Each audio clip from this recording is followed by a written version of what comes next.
90 kilometers east of Berlin, there is a ridge. It is not a mountain. It rises only about 40 to 50 meters above the flat, waterlogged plain below it, which is itself barely more than drained marshland. The Oderbruch, a flood basin the Germans had deliberately made worse by releasing dammed water upstream to turn the ground into something that would swallow a tank to its axles. That ridge, the Seelow Heights, sat on the only solid ground between the Oder River and the German capital. And in the second week of April 1945, both sides understood that whoever held it on the morning of the 20th would determine whether Berlin fell in days or weeks. The Germans knew this. The Soviets knew this. And on the night of the 15th, while roughly 900,000 Soviet soldiers crouched in the cold on the eastern bank of the Oder waiting for dawn, a German general named Gotthard Heinrici did something quietly brilliant. He ordered his frontline troops to pull back to the second defensive line, leaving the forward positions nearly empty. He had read the signs. Soviet prisoners taken the day before had talked, and Heinrici calculated that the opening bombardment would obliterate positions already abandoned. What he could not fully counter was what came next. The opening barrage began at 5 in the morning on the 16th of April. 9,000 Soviet artillery pieces fired simultaneously along the front, and 1,236,000 shells landed in the first 30 minutes alone. Roughly 41,000 rounds per minute, a number that resists easy comprehension until you try to picture what 41,000 detonations per minute does to soil, concrete, and the air above it. The ground did not shake so much as it ceased to exist as a stable surface.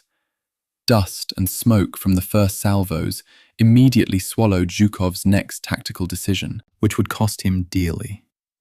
143 anti-aircraft searchlights, repositioned as battlefield illuminators to blind the German defenders and guide the Soviet advance, instead bounced their beams off the dust cloud and blinded Zhukov's own assault troops. Tanks stalled in the mire of the Oderbruch. Infantry lost direction in the artificial fog, and the assault waves that should have crested the ridge within hours instead bled through the entire first day against German positions that the barrage had failed to suppress, because Heinrici's men were not in those positions when the shells landed. What the Red Army ran into when it finally reached the escarpment was 3 staggered defensive lines, each one recessed into the slope and connected by trenches that had been dug since March. General Theodor Busse's Ninth Army, roughly 110,000 soldiers, backed by 88mm anti-tank guns, Panzerfaust teams braced in rubbled villages, and a handful of Tiger II tanks whose 100mm frontal armor could absorb the standard Soviet 85mm tank round, had been told to hold. Behind them was Berlin, and behind Berlin was nothing. Every soldier in that line understood the arithmetic of that fact in a way that no order needed to spell out. The ridge itself was the problem for anyone attacking it.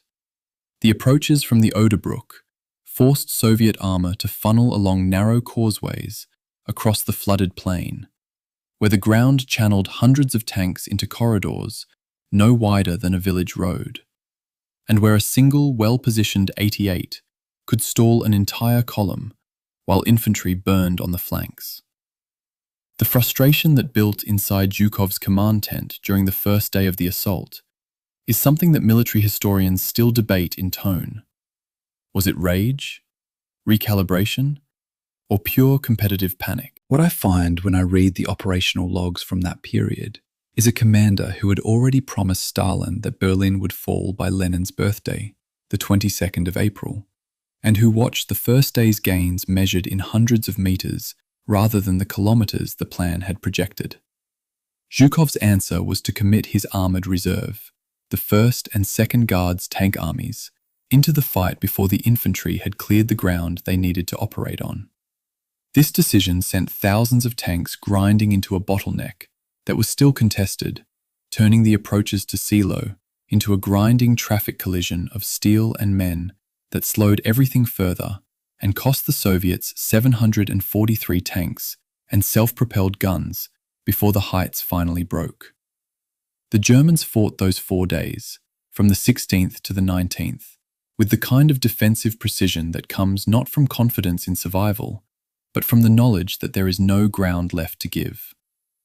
By the 19th, the third German defensive line had eroded under weight it could no longer absorb. Soviet infantry had worked around the flanks. Konev's first Ukrainian front was pushing north below the Heights, threatening encirclement, and Buss's formations began pulling apart at the seams. The Seelow Heights fell. Soviet casualties through those 4 days reached approximately 30,000 killed and wounded, with some estimates placing the dead alone above 20,000. Paid for a ridge that rose 40 meters and was 90 kilometers from the city it guarded. The Germans lost approximately 12,000. Berlin's outer defenses were now open, and the guns that had been pounding the Heights repositioned westward.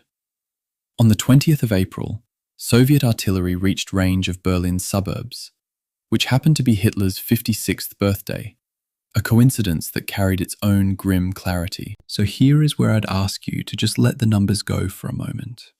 The 9,000 guns, the 40 meters of ridge, the 30,000 casualties. And just hold the image of that April morning. The Oder still running cold below the plain.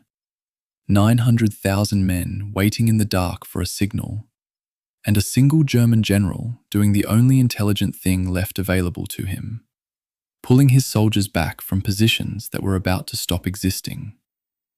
That quiet, calculated retreat, and everything the 4 days after it cost, is where the road to Berlin was truly decided. If you're drifting off right now, that's the right thing to do. Let that April plane go still.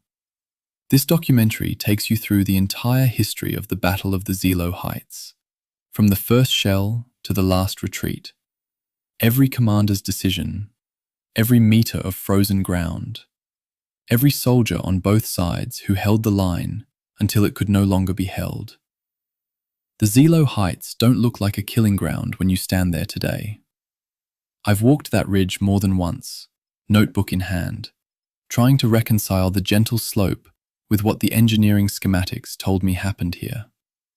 It's a modest rise, 48 meters above the Oderbruch floodplain, which doesn't sound like much until you understand that those 48 meters were measured in clay and loam, with a face angle of roughly 30 degrees. Not a hill, a geological feature that became a weapons system before a single shot was fired.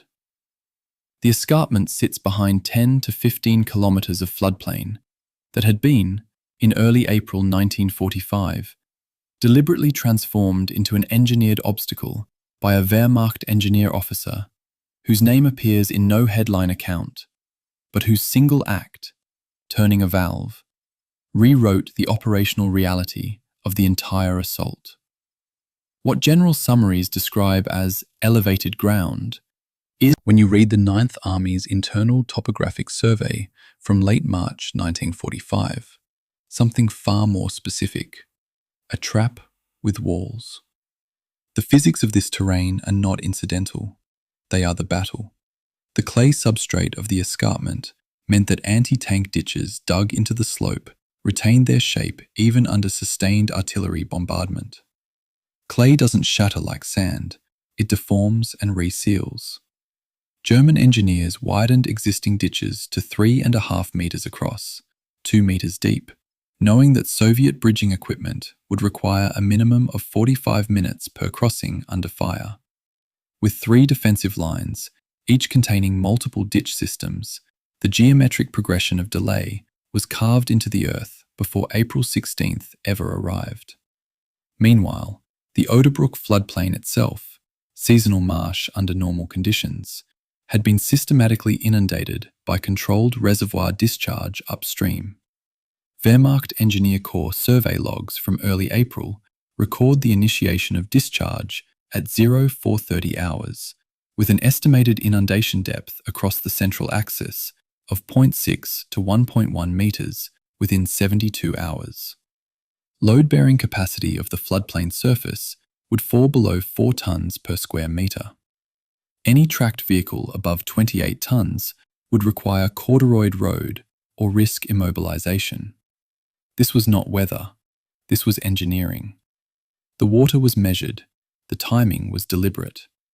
The German officer responsible for releasing that reservoir water transformed the Oderbruch from difficult terrain into a calibrated obstacle 3 weeks before the first Soviet soldier attempted to cross it. What strikes me, reading those engineering logs now, is the procedural precision of it all. No dramatic language, just measurements. Soil saturation timelines, artillery stake and brace instructions for gun positions on the west bank. The horror is in the competence. A valve was turned. The marsh became a meter deep. 32-ton tanks would sink if they left the road. And the Soviet assault plan, finalized before the inundation was complete, did not adequately account for what awaited them. By late March, German engineers had completed 3 defensive belts behind the escarpment face. The first was mine-seeded with anti-tank obstacles visible from Soviet observation posts across the Oder. The second, the Hardenberg Stellung, contained artillery on reverse slopes, invisible to aerial reconnaissance. The third, the Wotan Stellung, lay 10 to 15 miles to the rear as a final fallback line. Soviet intelligence succeeded in photographing the first belt. The second and third remained largely unmapped. This wasn't German deception so much as German geography. Reverse slope positions don't photograph well from the air, and the Soviets had no ground reconnaissance deep enough to walk the line. They would be attacking terrain they had not fully seen, across ground whose bearing capacity they had underestimated, toward guns they did not know were there. On the 5th of April, General Gotthard Heinrici walked the escarpment face himself. His personal diary, documented across multiple secondary accounts, records the inspection in language that is almost agricultural in its assessment. He tested soil-bearing capacity by probing with a staff. Manual verification. He noted that Soviet tank columns, if they followed the Reichsstrasse 1, as all logic suggested they would funnel into a 300-meter-wide killing corridor, commanded by 6 88mm guns, positioned on reverse slope emplacements. He wrote, "The ground is our ally. We need only not waste it." There is no bravado in that sentence. It's the observation of a man who understood that the document describing the ground and the ground itself are 2 different things. Zhukov, assembling his assault force 50 kilometers to the east, did not make a similar visit. Soviet reconnaissance before April 16th claimed, in Zhukov's post-war memoir, to have fully established the character of the German defensive positions and the condition of the terrain. The 8th Guards Army's own pre-battle intelligence summary tells a different story. It assessed inundation depth at 20 to 30 centimeters, a significant underestimate that led to the decision not to pre-position log corduroying on approach routes. This is the kind of source conflict that defines Seelow. Zhukov's memoir, written 24 years after the fact with full knowledge of the criticism leveled at him, versus an internal document produced before the assault with no reason to falsify. The underestimate was real. The consequence was that Soviet infantry would step off the Kustrin bridgehead into water that reached mid-thigh in places, carrying 30-plus kilograms of equipment, toward a ridge that had been turned into a geometric puzzle of ditches, mines, and overlapping fields of fire. The 3 German defensive belts were modelled explicitly on elastic defence doctrine. Depth defence informed by Auftragstactic principles, developed after the failure of static positions at Kursk in 1943. The Seelow position was an adaptation of lessons Germany learned from losing. It was being used against the army that had taught those lessons by winning. The irony is structural. Soviet doctrine, which had defeated German static defence at Kursk, was now confronting a German defence that had internalized the Soviet lesson and inverted it. Forward positions would be lightly held. The main defensive strength would sit behind the first line, out of reach of the preliminary bombardment. When Soviet infantry advanced through their own artillery impact zone, they would meet defenders who had just watched a 30-minute fireworks display with minimal casualties. On the morning of April 16th, at 0300 hours, Zhukov and Chuikov stood on the right-wine spur observation post in the pre-dawn dark. Behind them, 9,000 artillery pieces began firing.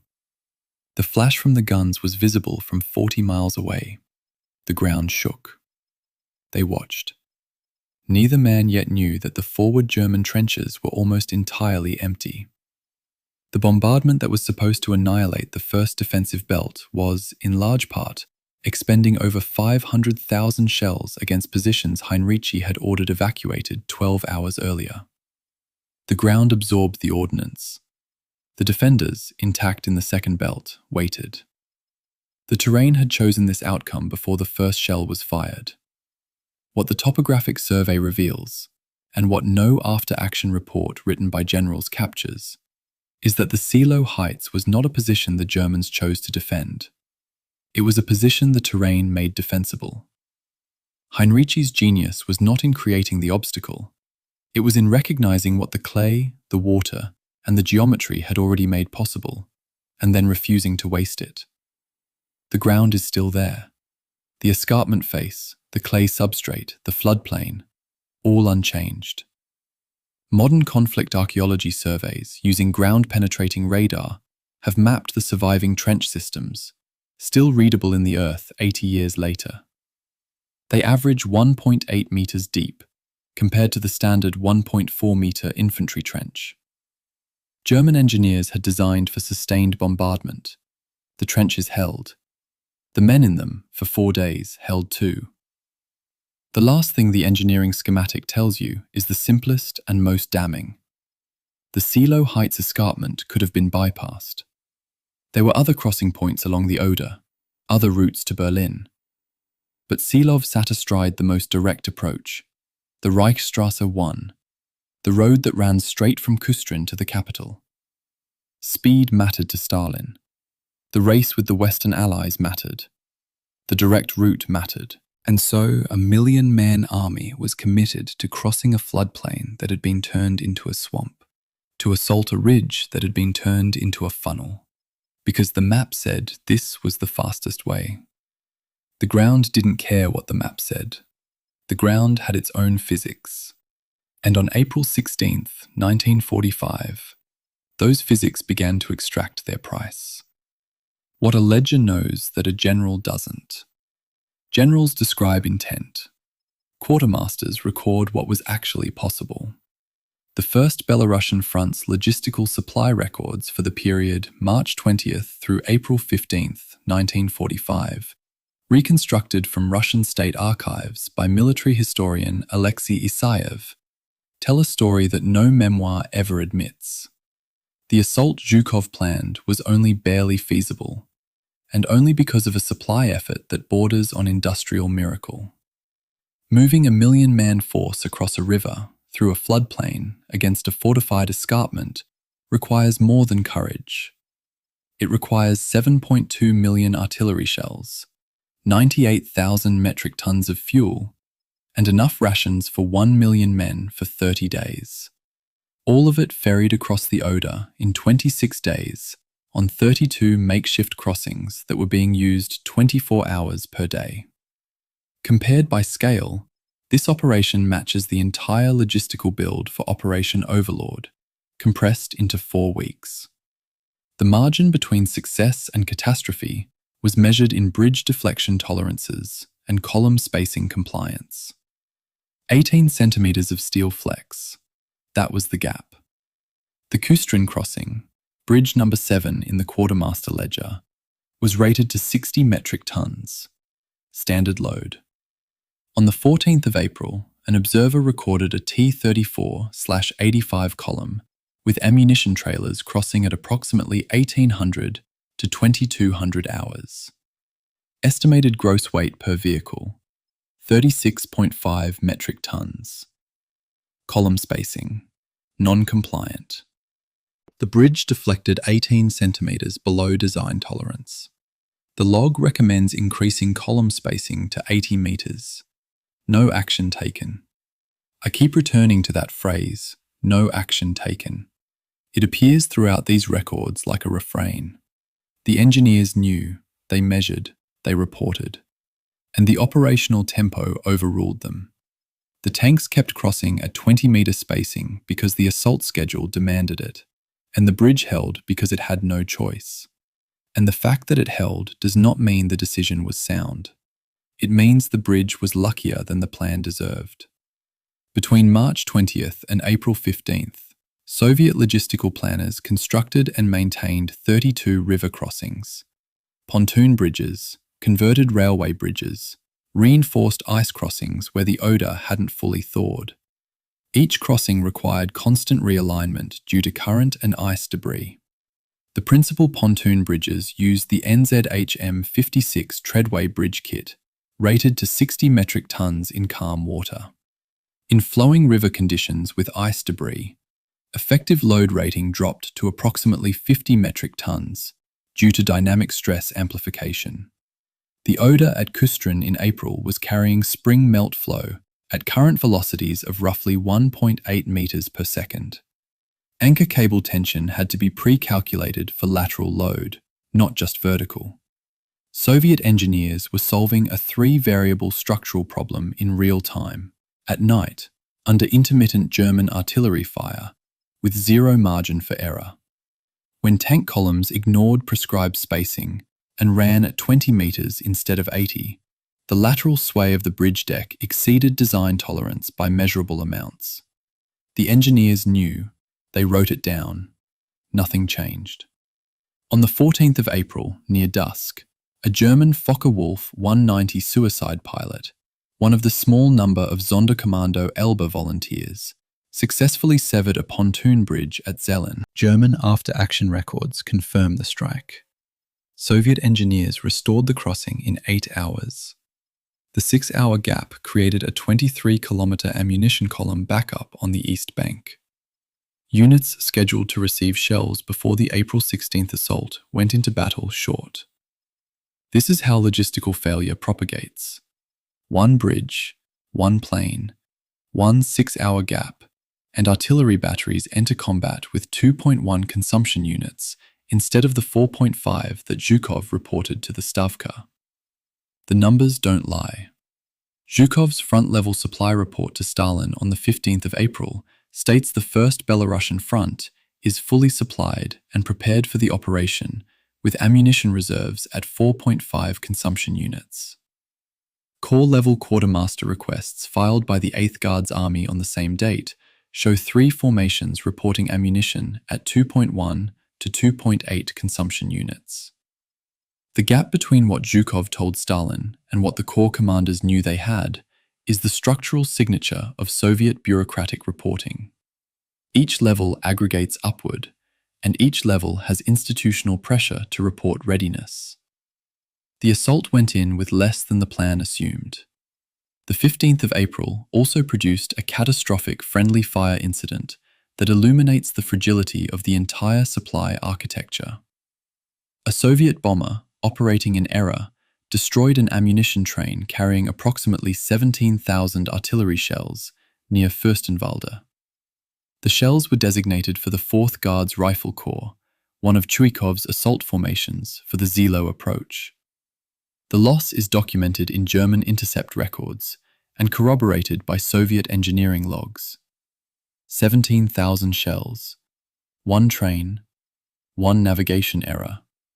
And somewhere in the calculus of April 16th, an infantry corps went forward without the fire support those shells would have provided. The operational summaries don't mention this. The corps logs do. The men who needed the shells and didn't get them are in the casualty figures. Though there's no line item that says, killed because a friendly bomber destroyed our ammunition 3 days earlier. War doesn't annotate its ledgers that way. By mid-morning on April 16th, the logistical ceiling became visible in real time. When Zhukov prematurely ordered the 1st Guards tank army into the assault corridor to break the stall, the tanks couldn't deploy off-road into the inundated floodplain. They compressed onto the Reichstrasse 1 and the few raised farm tracks. Zhukov's own account describes the resulting traffic jam, blocking the infantry's artillery support vehicles, which were driven into the marshland and became immobilized.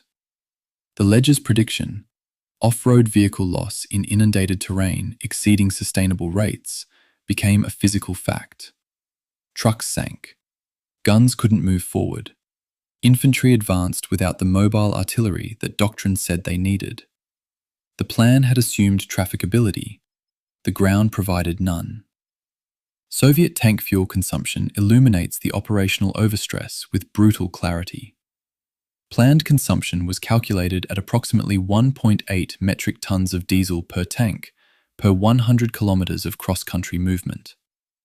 Actual Oderbruch consumption, with constant idling in traffic, off-road detouring, and repeated halts for infantry coordination, ran between 2.7 and 3.1 tons per tank per day.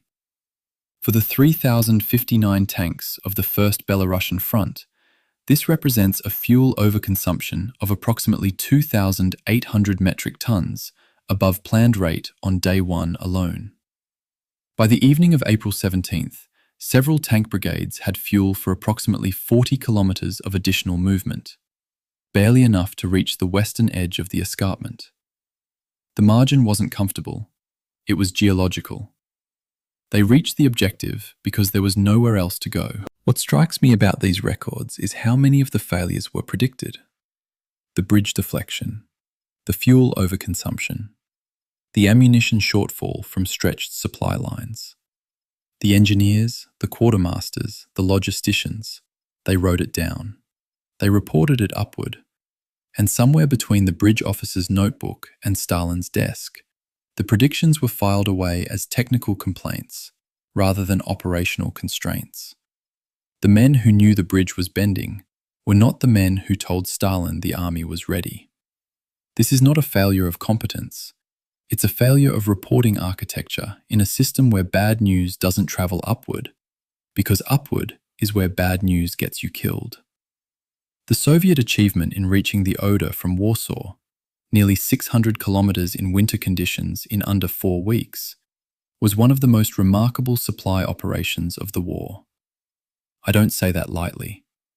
The Vistula-Oder offensive moved faster and farther than almost any comparable operation in modern military history.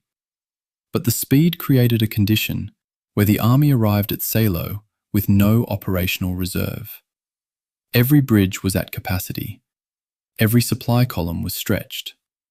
Every fuel dump was being drawn down faster than it could be replenished. The assault on Seelow wasn't launched from a position of logistical strength. It was launched from the absolute limit of logistical possibility, with no margin for friction. And friction, as every quartermaster knows, is the only guarantee in war. By the evening of April 16th, the supply situation had forced a change in artillery doctrine that would cost lives for the next 3 days. Artillery fire missions were being rationed.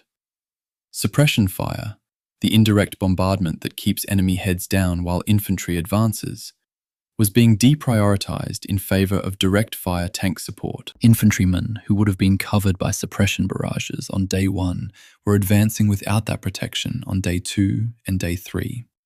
The shells that weren't there because a bridge was cut, because a train was bombed, because the fuel trucks couldn't move forward through the traffic, those shells had a human price. The ledger records the shortfall in tons of ordnance. The casualty reports record the shortfall in men who didn't come back. The two numbers are related, but no document ever draws the line between them. That's the work historians do 80 years later, sitting in archives, cross-referencing quartermaster logs against after-action casualty figures, trying to reconstruct what the system knew and what the system did with that knowledge. The bridge bent. The shells ran short. The men went forward anyway. The ledger remembers what the generals chose to forget. A letter that tells you what the maps don't. There's a letter preserved in a private German family archive, written on the 14th of April, 1945, 2 days before the assault, by an Unteroffizier in the 9th Parachute Division to his wife. It's cited in secondary accounts compiled by Tony Letizier, and it unlocks something the order of battle documents cannot: the texture of waiting. What it feels like to be a man in a forward position, listening to a million-man army assembling across a river, knowing with absolute certainty what is coming, and not being able to stop it or leave. The soldier's name was Heinz, surname abbreviated in the archive as F. He asks his wife to send his good boots to his mother's address if anything happens. Then he describes the weather. Then, in the 3rd paragraph, he says something that stops being practical and becomes something else entirely. The big one starts in a day or two. Everyone knows it. The Russians have been building up across the river for 6 weeks, and you can hear the tanks at night if the wind is right. I am not afraid the way I was in 42. It is more like being very tired. Very tired. Not terrified. Not resolved. Tired. That's the word that German enlisted men kept using in the final weeks, according to survivor testimonies collected decades later. A weariness that wasn't physical exhaustion, though there was plenty of that, but something closer to the fatigue of maintaining a performance you know is ending. The 9th Parachute Division wasn't composed of paratroopers. It was Luftwaffe ground personnel, hastily retrained as infantry, issued rifles and told they were now a division. Their reliability was noted as uncertain in pre-battle German records. On the night of April 15th, they were in position. They were writing letters. They were doing what soldiers do when there's nothing left to do: waiting. The night of April 14th to 15th, forward German sentries in positions along the Oderbruch eastern edge could hear Soviet tank engines idling on the east bank. Multiple survivor accounts describe the sound as a continuous low moan. Some units were already pulling back to the 2nd defensive line, under Heinrici's pre-planned withdrawal order. Others hadn't been told yet. There was confusion about timing, and some units ended up precisely where the Soviet artillery would hit them at dawn. The withdrawal maneuver, Heinrici's tactical masterstroke, worked when it worked and failed when communication failed. Field telephone lines laid across the Oderbruch were subject to artillery damage, flooding, accidental severance by vehicle traffic. On the night of April 15th to 16th, at least 3 divisional headquarters received the withdrawal trigger late, after line repairs. Those divisions' forward elements began moving after the Soviet bombardment had already started. The technique that should have saved them failed not tactically, but communicatively. Men were in motion during artillery impact because a telephone line was cut. On the 15th of April, General Helmuth Weidling met with Hitler Youth leader Arthur Axmann, who offered to commit teenage fighters to the final defense. Weidling's response is documented in post-war accounts. You cannot sacrifice these children for a cause that is already lost.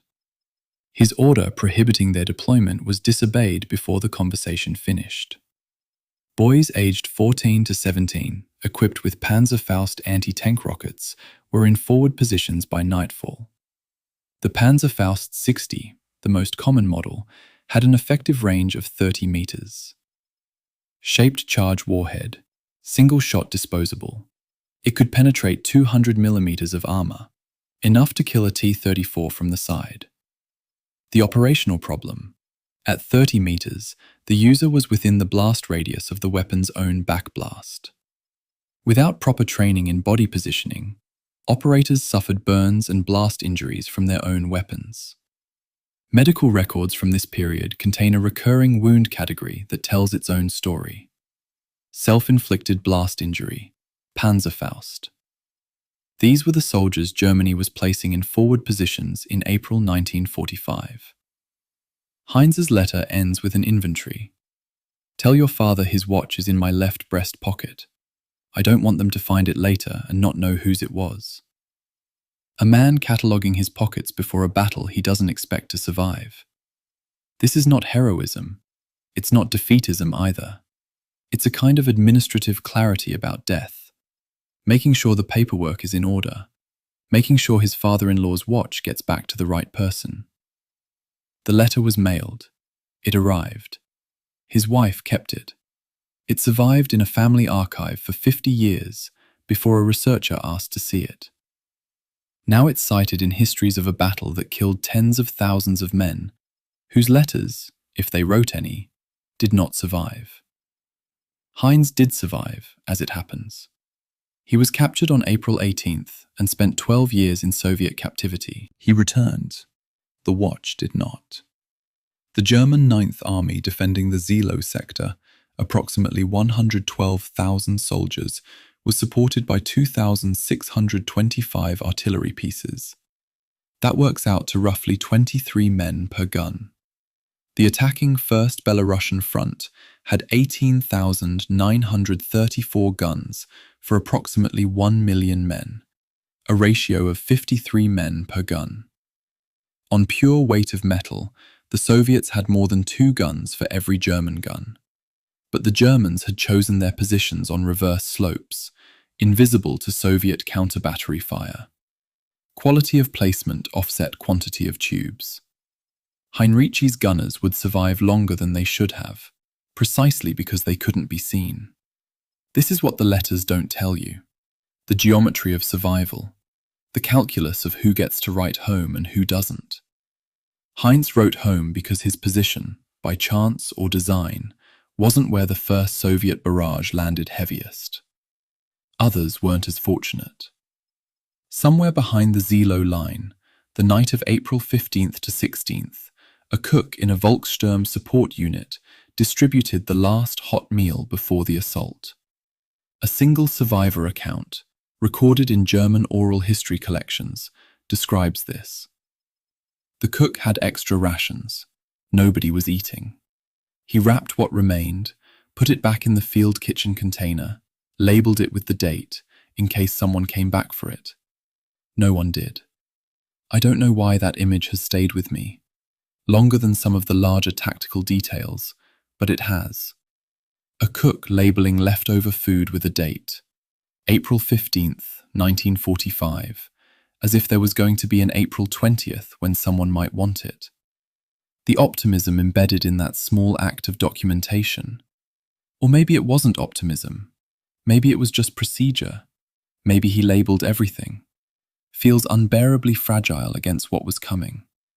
German Ninth Army after-action summaries, written post-war and attributed to General Busse, describe the forward infantry on the night of April 15th as in good spirits and prepared to fulfill their duty. Survivor oral testimonies collected in the 1990s from men who were actually in those forward positions describe widespread fear, partial desertion, and a sense that the position was already lost before the Russians fired a shot. Busse's document is a self-justifying post-war account, written by a commander defending his record. The oral testimonies are subject to memory distortion, but they're corroborated by the observed Day 1 collapse of the 9th Parachute Division, and the report that soldiers were running like madmen. The survivors are telling a truer version.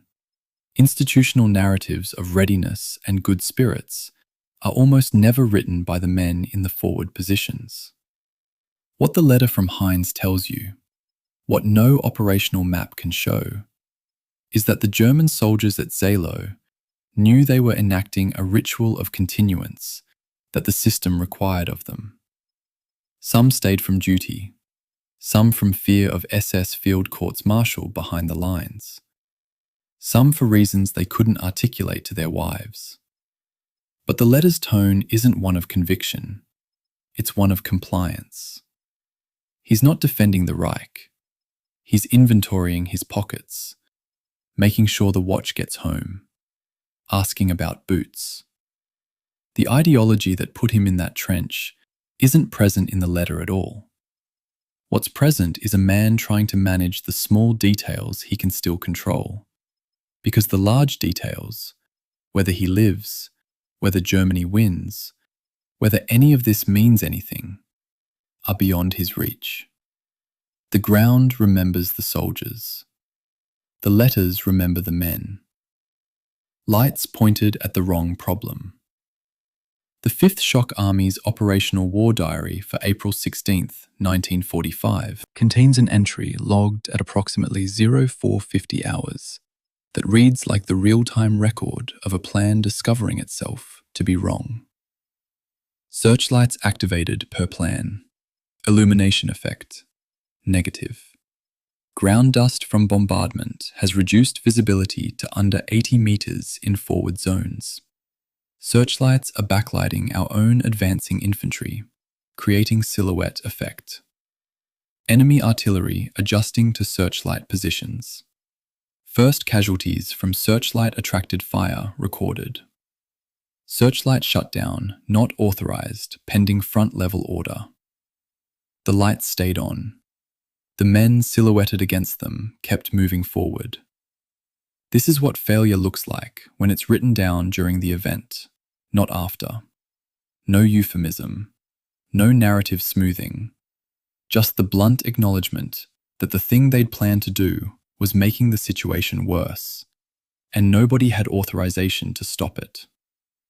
The Searchlight Plan was Zhukov's personal tactical innovation, borrowed from his experience at the Vistula Oder operation in 1944. 143 searchlights, each producing approximately 800 million candle power, transported from Moscow's anti-aircraft ring. Specially laid power cables. The lights were supposed to blind the German defenders and illuminate Soviet advance routes through the pre-dawn darkness. The plan had worked once before, so it became doctrine. What nobody apparently calculated, or if they calculated it, nobody felt empowered to tell Zhukov, was that the Searchlight Plan required clear air to function. An 800 million candle power projector operates by producing a concentrated beam of white light that illuminates surfaces by direct reflection. For the beam to reveal a target at range, the intervening air must be transparent. Light scatters proportionally to the density of particles in its path. A medium-intensity artillery bombardment produces particulate matter at concentrations of 50 to 200 micrograms per cubic meter at distances of 1 to 3 kilometers from impact zones. At 100 micrograms per cubic meter, searchlight range is reduced by approximately 60%, and the backscatter effect, light bouncing off particles toward the light source rather than the target, creates a luminous haze that silhouettes anything between the projector and the haze. Soviet infantry, advancing through the bombardment aftermath at ranges of 200 to 500 meters from the searchlights, fell squarely into this backscatter zone. They glowed. Pre-dawn, April 16th, 143 searchlight positions along the Right-Wine spur. Zhukov activates his lights approximately 20 minutes into the assault, after the initial bombardment has churned the Oderbruch into a dust and smoke haze. The beams throw light into a wall of artillery smoke. The light diffuses. It illuminates the dust, not the enemy. It illuminates the Soviet infantry advancing into the dust. At 0455, German 88mm gun positions on the Seelow escarpment, unable to see Soviet formations with the naked eye in the pre-dawn dark, can now pick out Soviet infantry clusters by their silhouettes against the diffuse searchlight glow behind them. Several German anti-tank gun crews report in unit logs that the searchlights made targeting significantly easier after the first few minutes. The technology that was supposed to blind the defenders gave them their targets. The searchlight technique Zhukov used wasn't original to him. The British 8th Army employed it at the Second Battle of El Alamein in October 1942, where it was called Monty's Moonlight, indirect searchlight illumination against prepared desert positions. It worked in the North African desert because the air was clear. Zhukov is not known to have consulted British operational reports from El Alamein when designing his plan. The technique that had succeeded in clean desert air was applied, without modification, to a post-bombardment battlefield filled with the particulate debris of 500,000 shells. The lesson from one theatre didn't survive the transfer to another. I keep circling back to this, not because it's surprising that a technique fails when conditions change, but because the physics of why it would fail were knowable in advance. Soviet signals and lighting specialists raised concerns about dust and smoke interference before the attack. Those concerns were apparently not acted upon. The searchlight plan was Zhukov's idea, and in a command culture where Zhukov's ideas did not receive technical challenge, the lights went on as planned. At 05:15, Zhukov watches from his observation post on the Right Vine Spur. The advance is crawling. The infantry is in the mud. The tanks aren't through yet. Multiple accounts place him in that bunker, watching, saying nothing about the searchlights. The war diary records the malfunction. The field telephone logs record identical complaints from multiple army sectors throughout the morning. Tanks stuck on roads behind infantry. Infantry taking heavy fire from positions they can't see. Artillery resupply falling behind. The battle is 3 hours old and already fragmenting into isolated engagements rather than a coordinated assault. The searchlights are still on. The shutdown order never comes. The 143 searchlights deployed for the assault weren't standard military field units. They were 800 million candle-power anti-aircraft projectors, each weighing approximately 1.5 metric tons and requiring a dedicated generator vehicle. Total weight of the searchlight deployment, roughly 432 metric tons of equipment, plus generator fuel trains. This represented a logistical commitment equivalent to moving a full artillery regiment's worth of equipment across the Oder. Equipment that, on the morning of April 16th, functioned not as a force multiplier, but as a targeting aid for the enemy. 432 metric tons, transported from Moscow, emplaced under fire, powered up on schedule, and within 30 minutes of activation, producing a measurable negative effect on the assault they were meant to support. Zhukov's memoir, written in 1969, states, "According to the interrogated prisoners, artillery fire was so sudden and overwhelming that the enemy did not have time to move from the first trench line." He attributes day one's slow progress primarily to terrain and German reserves, not to the searchlight failure. The 5th Shock Army War Diary explicitly records the searchlight malfunction and notes casualties attributed to the silhouette effect. Colonel General Vasily Kuznetsov, commanding the 3rd Shock Army, is recorded as saying during the battle, "As usual, we stuck to the book, and by now the Germans know our methods. They pulled back their troops a good 8 kilometers. Our artillery hit everything but the enemy." Zhukov's memoir was written knowing his reputation for Seelow was permanently damaged. Kuznetsov's remark was made during the battle, not after. The diary wins. The searchlight failure is real, documented in the moment, and Zhukov's post-war account suppresses it. What I find impossible to resolve, and I've read every account that mentions the searchlights, is the question of who told Zhukov the lights would work in post-bombardment conditions, and whether anyone told him they wouldn't. The archival record contains no smoking gun memo saying, "Comrade Marshal, the physics won't support this." What exists is the war diary entry at 0450, written by someone watching the failure happen in real time, and the absence of a shutdown order. In a system where bad news doesn't travel upward easily, the absence of a warning might not mean nobody knew. It might mean nobody was willing to say it. The gap between what technical officers knew and what command acted on is the space where the searchlight plan lived and died. The lights stayed on because turning them off required an admission that the plan was wrong, and that admission required authority nobody below Zhukov possessed. So the lights stayed on, the infantry stayed silhouetted, and the German gunners stayed busy. By mid-morning, the searchlight positions themselves were taking fire. Enemy artillery adjusting to the light sources. The war diary records this as casualties from searchlight attracted fire. The lights, in addition to backlighting Soviet infantry, were now drawing German counter-battery attention to their own positions. The failure had compounded. A technology meant to support the assault was now costing lives in two distinct ways. By silhouetting the infantry it was meant to illuminate, and by becoming a target itself. 432 metric tons of equipment, 143 emplacements, crews, generators, fuel. All of it committed to a technique that failed within 30 minutes of activation and was never shut down because the command structure couldn't admit the failure fast enough to stop it. The battle's first catastrophic mistake wasn't a failure of courage. It was a failure of physics applied by a command culture that couldn't adapt when the physics said no. The man who knew how to lose ground. General Gotthard Heinrici didn't defend the Seelow Heights to protect Berlin. He defended it to buy German soldiers time to die in the West rather than in Soviet captivity.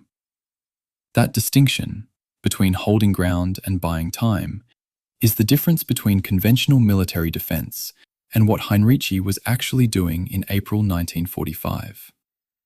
His strategy wasn't desperate. It was coldly calculated, aimed at a goal entirely different from the one his superiors assumed he was pursuing.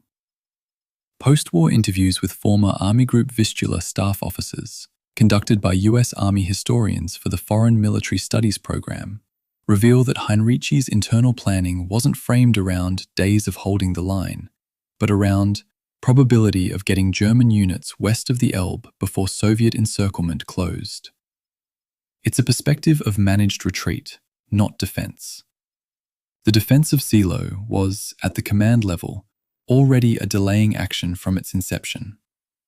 Heinrici knew this. His staff knew this. Hitler did not. Heinrici's personal diary, reconstructed across multiple secondary accounts, particularly Hamilton's work on the Oder front, contains an entry from early April that is remarkable for what it doesn't say as much as what it does. Asked today what I believed we could hold and for how long, I told the truth. The Heights can be held for 4 days against anything the Russians have. After that, the line will break, and the question of Berlin becomes irrelevant. I did not tell them that I consider the 4 days sufficient. Sufficient for what? They did not ask. A general keeping a secret from his own chain of command. The secret is that he already knew what success looked like, and it had nothing to do with the map. 4 days. That was the number. Not because 4 days would stop the Soviets, but because 4 days would give the Ninth Army enough time to begin moving west.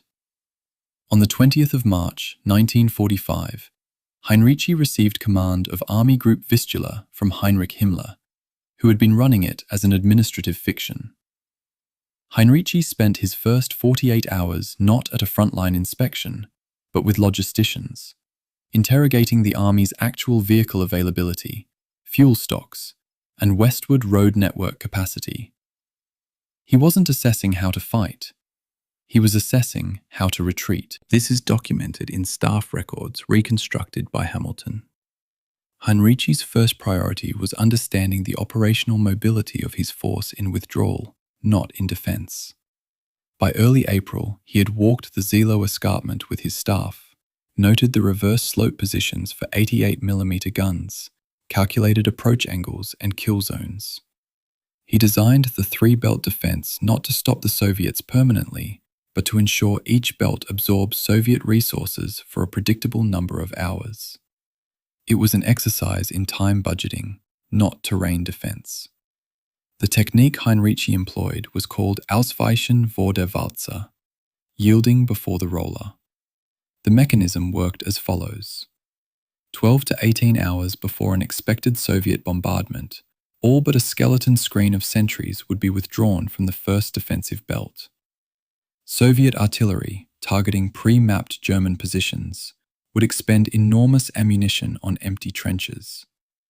German forces, intact in the second belt, would then face Soviet infantry that had advanced through its own artillery impact zone, disorganized, without the cover of their own bombardment, against defenders who had just watched a 30-minute fireworks display with minimal casualties.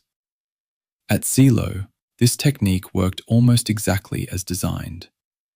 On April 16th, Soviet artillery consumed over 500,000 shells against positions that were, in large part, unoccupied. The ground absorbed the ordnance. The Germans, waiting behind the ridge, were still there. The withdrawal maneuver required precise timing coordination across multiple corps and division headquarters. A withdrawal trigger would be transmitted via field telephone from Army Group headquarters at a prescribed time. Each division was expected to begin phased withdrawal to the 2nd Defensive Belt within 90 minutes of receiving the trigger. The 9th Army's communication network relied heavily on field telephone lines laid across the Oderbruch, lines subject to artillery damage, flooding, accidental severance.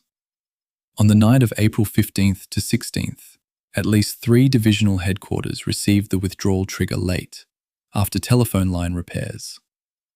Those divisions' forward elements began withdrawal after the Soviet bombardment had already started, placing troops in motion during artillery impact.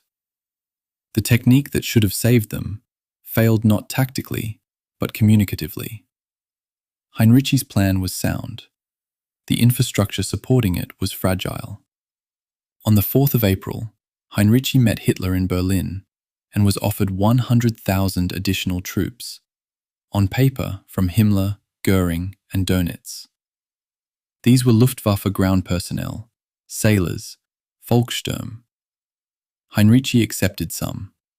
He didn't tell Hitler that he had already calculated these units as essentially inert in the defensive line. He needed them for appearances, not for fighting. OKH records from April 1945 describe Heinrici's defensive plan as designed to hold the Oder front indefinitely, pending reinforcement from other theaters. U.S. Army Foreign Military Studies interviews with former Army Group Vistula staff officers record that Heinrici privately told his chief of staff the Oder line couldn't be held beyond 4 to 5 days, and that the Army's objective should be to ensure maximum westward movement to reach Allied custody before Soviet encirclement. The two accounts are irreconcilable as statements of intention. A commander who privately instructs his staff to plan westward movement, while officially reporting that he's planning to hold, is engaged in institutional deception. Entirely understandable, given Hitler's execution of officers who suggested retreat, but deception nonetheless. What strikes me most about Heinrici is that he wasn't a man who made peace with defeat. He was a man who converted defeat into a different kind of mission. He couldn't stop the Soviets from taking Berlin. He couldn't win the war. What he apparently believed he could do was save as many German soldiers from Soviet captivity as the terrain and the time would allow. That's a remarkably focused objective for a man running out of everything. The 9th Army at the outset of the battle had approximately 512 operational tanks and assault guns, plus 695 anti-aircraft guns configured as tank killers. By the end of April 19th, Soviet accounts claim 337 destroyed. German records show 218 total losses, with an unknown number immobilized from mechanical failure and abandonment due to fuel shortage. The discrepancy, 119 vehicles, represents the contested accounting of a retreating army. Those vehicles were either destroyed fighting, destroyed while retreating, or abandoned and recovered by the Soviets. Heinrici's plan assumed managed withdrawal. The vehicle loss statistics suggest the withdrawal became, in its final hours, something less controlled. Heinrici was eventually fired by Hitler on April 28th. Not for failing to hold the Oder, but for ordering a retreat without authorization. The officer who replaced him, General Kurt Student, lasted approximately 48 hours before the front effectively ceased to exist. Heinrici's unauthorized retreat was the correct decision, made at the cost of his command. The army that fired him for retreating collapsed anyway. He was right about everything, except his inability to say so openly.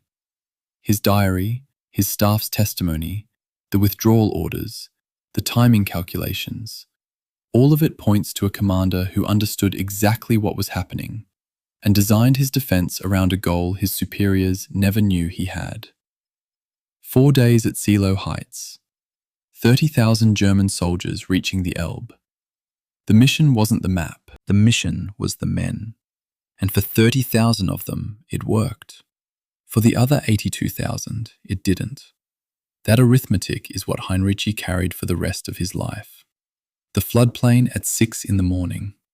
The 8th Guards Army's operational summary for April 16, 1945, written within hours of the events it describes, contains a sentence that does more work than its author probably intended. Terrain conditions. Road surfaces non-existent beyond Kienitz track junction. Off-road traversal impossible for wheeled artillery. 3 76mm batteries immobilized in soft ground. Enemy fire from escarpment face sustained and accurate. Infantry casualties significant. Precise figure not yet available. Significant. A word that in a military report is doing the work the dead cannot do for themselves. The document doesn't grieve, it reports. And in that professional blankness is a primary source about what Soviet military culture expected of its commanders. You didn't write many dead. You wrote significant. Then you moved to the next operational note. Soviet riflemen in the 4th Guards Rifle Corps, 8th Guards Army, stepped off the Kustrin bridgehead at approximately 0530 on April 16th into the Oderbruch floodplain. The inundation, underestimated in planning at 20 to 30 centimeters, reached mid-thigh in several crossing points. Men carrying 30-plus kilograms of equipment waded through water and mud in darkness broken only by artillery flash and the diffuse, failing glow of the searchlights. Tanks assigned to support the infantry hadn't yet cleared the road bottleneck behind them. The plan assumed the infantry would advance under armored cover. The reality was men in water, moving toward a ridge they couldn't see, taking fire from positions they couldn't locate. At 0700 hours, the 4th Guards Rifle Corps reported an advance of 1.8 kilometers from the start line. Doctrine called for 5 kilometers by this point. The math wasn't working. By 0730, defenders on the Seelow escarpment face, including the Müncheberg Panzergrenadier Division and elements of the 303rd Infantry Division, had survived the bombardment on the 2nd defensive line and were looking down at Soviet infantry crossing the floodplain in daylight. The 88mm guns on reverse slopes engaged at ranges of 600 to 800 meters. The immobile, fuel-depleted Tiger tanks parked on railway flat cars near Verbig Station, crews using the vehicles as stationary pillboxes, claimed 90 Soviet tanks killed by the end of the first day. That number is almost certainly inflated, as German kill claims consistently were. But even if the true figure is half that, it represents a disproportionate return on assets that couldn't move. A tank that can't drive but can still shoot is, on favorable terrain, still a deadly problem. The Seelow escarpment provided that terrain. At 1100 hours, Zhukov watched the advance grind forward at walking pace from his observation post. The armor he needed to break the Hardenberg-Stellung, the 2nd defensive belt, was stuck on roads a kilometer behind his infantry. He phoned Zhukov. Zhukov ordered the 1st Guards Tank Army into the assault corridor immediately, 4 to 6 hours ahead of the planned timeline. This is the decision that breaks the combined arms coherence of the entire operation. The 1st Guards Tank Army after-action report states that the early commitment of armor significantly accelerated the rupture of the 1st German defensive belt. The 8th Guards Army operational summary and the 5th Shock Army war diary both record that the premature insertion of tank columns onto the Reichsstrasse 1 blocked the movement of infantry support artillery and created a traffic obstruction extending 6 to 8 kilometers to the rear, effectively silencing the mobile artillery support that infantry relied upon. Both things happened. The tanks created pressure on German positions, while simultaneously breaking the supply chain that fed the infantry. The question is, which effect was larger? And the casualty figures suggest the traffic jam effect cost more lives than the early commitment saved. The German 88mm flak gun in the anti-tank role could penetrate the frontal armor of a T-34/85 at ranges up to 1,200 meters. Positioned on a reverse slope, the gun crew had no direct line of sight to Soviet assembly areas, but could engage tanks as they crested the escarpment face at ranges of 300 to 800 meters, well within the gun's lethal envelope. The reverse slope position also meant Soviet counter-battery fire had to calculate indirect trajectories to hit a gun it couldn't see, using only estimated positions. Soviet 122mm howitzers required 3 to 5 correction rounds to engage a reverse slope target accurately. By the time the correction sequence was complete, a German crew could change position. The 88 on a reverse slope wasn't just a gun. It was a position that systematically defeated the correction cycle of Soviet counter-battery fire. The gunners who survived the day survived because they couldn't be seen. At 1500 hours, Zhukov telephoned Stalin. He reported that his troops had seized the first line of enemy defenses, but hadn't taken Seelow Heights. Stalin told him Konev was already 10 kilometers west of the Nysa. The conversation, reconstructed from Soviet archival records, lasted approximately 4 minutes. After it ended, Zhukov committed his remaining tank reserves. This decision, made within minutes of a phone call in which Stalin compared Zhukov's progress unfavorably to Konev's, is the hinge on which the battle's costliest failures swing. The reserve commitment wasn't driven by tactical opportunity. It was driven by the terror of being seen to fail in comparison to a rival marshal. 4 minutes on a telephone, tens of thousands of lives in the balance, and a decision made not from operational analysis, but from the social pressure of hierarchical humiliation. Soviet forces flew 6,550 ground attack sorties against German positions on day 1, an average of 1 sortie every 13 seconds during daylight hours. Despite this air effort, the 8th Guards Army's after-action report records a day 1 advance of 1.8 to 4.2 kilometers across its front, against an initial German defensive line of only 5 to 8 kilometers depth. The air effort expended was sufficient to have theoretically destroyed every fixed position in the defensive belt twice over. The reason it didn't: the Aleutian Il-2 Sturmovik, while formidable against armor in the open, was significantly less effective against infantry in prepared trenches and bunkers, exactly the positions it was attacking. Air power worked when the target was visible and exposed. The targets at Seelow were neither. What I find consistently surprising, returning to the 8th Guards Army operational summary, is how the document treats the first day's failure with the same bureaucratic cadence it uses for routine march reports. Casualties, significant. Terrain, non-trafficable. Advance, below planned rate. No alarm. No panic, just notation. The army that had fought through Seelow recorded its breakthrough, or lack thereof, as if writing a weather report. Military culture compresses experience forward into task. The diary doesn't pause to mark the threshold, it counts. And what it counted on April 16th was that the plan had met the ground, and the ground had said no. And the men kept going forward anyway, because that's what the plan required. The floodplain at 6 in the morning was cold, dark, and waist-deep in water that wasn't supposed to be there. By 6 in the evening, it was a cemetery that nobody had time to mark. The operational summary records this as progress, moderate. The dead had a different opinion, but they weren't writing the reports. The conflict archaeology aerial and ground survey photographs published in the Weber 2022 research paper do something no contemporary document can. They show the battle as it exists physically now, in the earth, stripped of all subsequent narrative. This isn't 1945 on the surface, it's April 1945, 4 inches below it.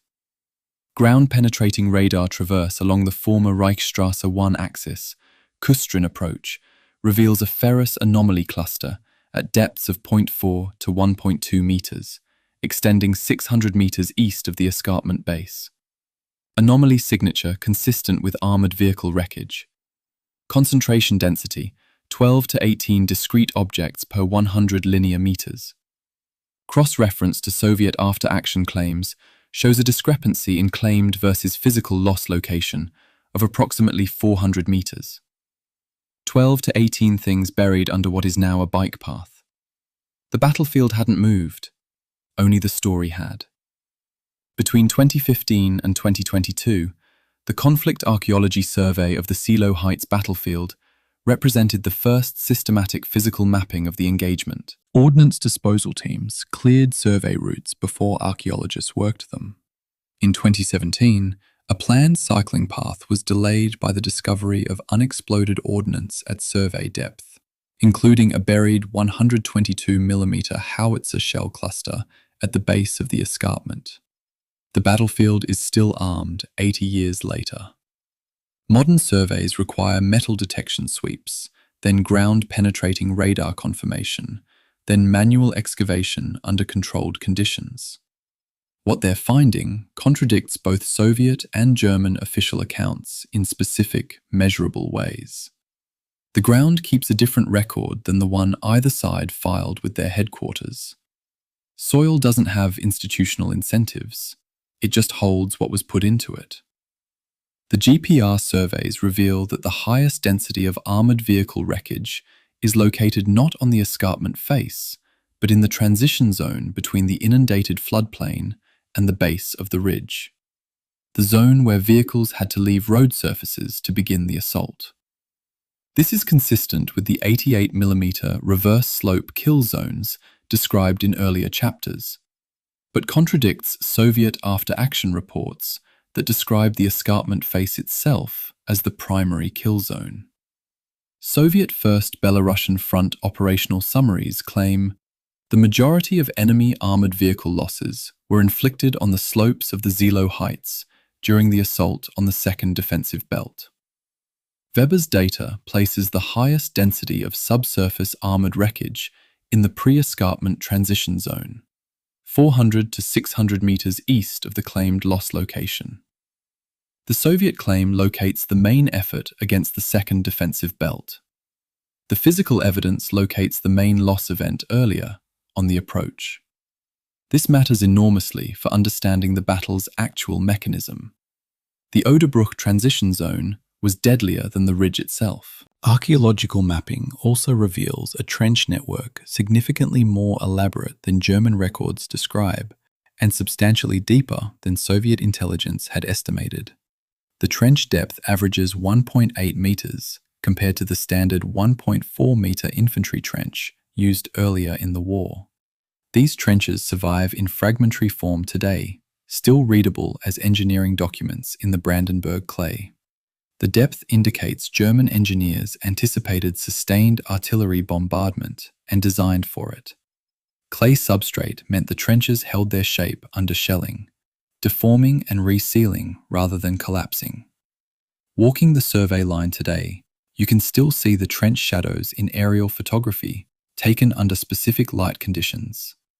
They're ghosts in the topography, faint linear depressions that appear at dawn and disappear by noon, visible only when the sun angle is low enough to cast shadows from elevation differences of less than 20 centimeters. The ground remembers the shape of what was carved into it. What I find most disorienting about the archaeological evidence is that it has no investment in any particular narrative. The soil at Seelow has been holding these objects for 80 years without caring which country claims credit for the battle. Soviet official historiography and the 1960s classified military historical study, the Berlin Operation, give Soviet casualties at Seelow as approximately 20,000 total, including 5,000 to 6,000 killed. Western historians Antony Beevor and Max Hastings, drawing on cross-referencing of German kill claims, Soviet medical records, and independent analysis, estimate 30,000 to 33,000 Soviet killed at Seelow specifically. The gap between 6,000 and 33,000 is not a rounding error. It represents either systematic underreporting in Soviet archive records, a known phenomenon documented in other engagement statistics, or systematic overcounting in Western secondary sources. The truth is likely somewhere between 10,000 and 20,000 killed, with the lower figures more probable, but the documentation insufficient to be certain. The archaeology can't resolve this. It can tell us where the wreckage is. It cannot tell us how many men were in the vehicles when they burned. Modern ordnance disposal surveys of the Seelow Heights area have recovered or neutralized approximately 9.4 metric tons of unexploded ordnance since 1990. This represents material that was fired, landed, and failed to detonate during the April 1945 battle. At standard shell dud rates of approximately 3 to 5% for Soviet 76mm ammunition of the period, this figure implies the discharge of approximately 200,000 to 300,000 individual shells in the immediate battlefield zone, consistent with the documented barrage figures. The operational consequence in 2026. The Seelow Heights region continues to require regular ordnance surveys before any ground disturbance, including agricultural ploughing. Farmers still find shells. Construction crews still call the bomb squad. The battle is still managing the land 8 decades after it ended. Ground-penetrating radar in conflict archaeology uses electromagnetic pulses at frequencies of 100 to 1000 MHz to detect subsurface anomalies. Steel and iron produce strong reflective signatures at depths up to 2 meters. At 4 meters, sensitivity drops by approximately 70% due to soil attenuation. The Seelow area's clay-rich soil is moderately GPR transparent, which means wreckage at 0.4 to 1.2 meter depth, as found in the 2022 survey, is highly detectable. The survey methodology requires comparison of anomaly signature shape to known reference signatures of tank, artillery, and vehicle wreckage from calibration sites, a process called signature matching that can identify wreck type with approximately 85% confidence. The 12 to 18 objects per 100 meters along the Reichsstrasse 1 approach axis are, by signature, predominantly tracked vehicles. Tanks, not trucks, not infantry equipment. The machines that were supposed to break the line are the machines the ground is still holding. The Seelow Heights Memorial, built by the East German government between 1945 and 1972 as a monument to Soviet victory, contains a Soviet T-34 tank on its plinth. Conflict archaeology records suggest this specific vehicle was not destroyed in the battle, but was brought from another location for the monument.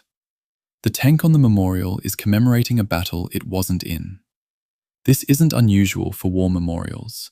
Authenticity is rarely the priority when the goal is symbolic representation, but it is, in miniature, a perfect metaphor for the battle's entire evidentiary problem. The most visible record is not necessarily the truest one. The tank everyone sees is the wrong tank. The tanks everyone should see are 4 feet underground, 600 meters east of where the memorial says the fighting was heaviest. The memorial faces the wrong direction. The ground knows, the monument doesn't. Present-day visitors to Seelow Heights walk a paved pathway along the ridge, reading interpretive panels that describe the battle in the language of the official Soviet account. Swift breakthrough, heroic assault, decisive victory. Meanwhile, 12 to 18 armored vehicles per 100 meters of approach route lie buried beneath the bike path they just walked to get to the memorial. The distance between the panel text and the subsurface reality is 4 feet of clay and 80 years of narrative. I've stood at that memorial more than once, looking east across the Oderbruch, trying to hold both truths simultaneously. That this was a Soviet victory, which it was, and that the victory was purchased at a cost the memorial does not acknowledge. which is also true. The archaeology doesn't take sides, it just counts. And what it's counting, slowly, one GPR pass at a time, is a battle that both sides described inaccurately for reasons that served their institutions better than the truth would have. The Conflict Archaeology Survey is ongoing. Weber's 2022 publication represents Phase 1. Phase 2, planned for 2027, will extend the survey north along the 9th Parachute Division collapse sector, where the ground is expected to reveal a different wreckage pattern, one consistent with a defensive line that broke suddenly rather than one that held and was ground down. The Earth will answer questions the archives couldn't. Not because the Earth is more honest, but because the Earth wasn't writing reports for Stalin or for post-war German historiography committees. It was just there, receiving what fell into it, holding it until someone came back with a magnetometer and asked what it remembered. The ground speaks slowly, but when it speaks, it doesn't revise. German field hospital intake logs from the Seelow sector, April 16th through 19th, 1945, fragments of which are preserved in German military archive collections, unlock the biological truth beneath the operational language. Ages listed, wound descriptions noted, triage decisions recorded. The logs read like coroner's reports delivered without inflection, and in that bureaucratic precision lies everything the operational summaries erase.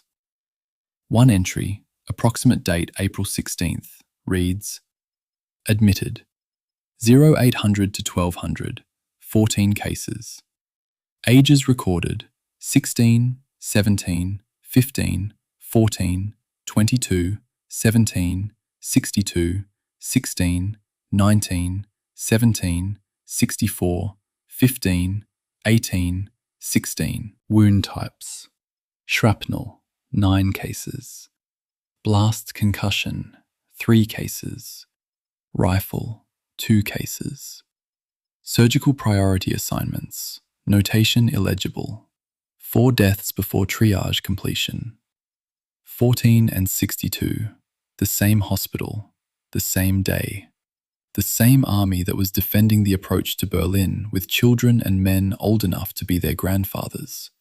The Volkssturm, the People's Storm Militia, was established by Hitler decree in September 1944 and was theoretically composed of men aged 16 to 60, not already in regular military service. At Seelow, however, medical records and post-war testimonies confirm the presence of individuals below 16. The legal minimum wasn't enforced in the final weeks. There was nobody left to enforce it. OKH strength reports for the German 9th Army in April 1945 list Volkssturm and Hitler Youth contributions as approximately 60,000 personnel supplementing the regular army, categorized as combat support. German field hospital intake logs and post-war testimonies from surviving medical personnel record that a substantial proportion of casualties in the first 48 hours included individuals below the age of 17 and above the age of 55, both categories theoretically excluded from frontline combat assignments.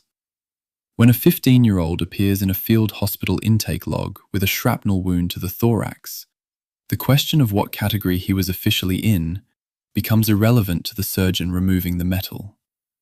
On the 15th of April, 56th Corps sector, Hitler Youth deployment proceeded, despite Weidling's explicit prohibition. His order that boys not be placed in combat positions was countermanded by a political officer acting on Arthur Axmann's authorization. Boys aged 14 to 17, equipped with Panzerfaust anti-tank rockets, were placed in forest positions near Weidling's own headquarters.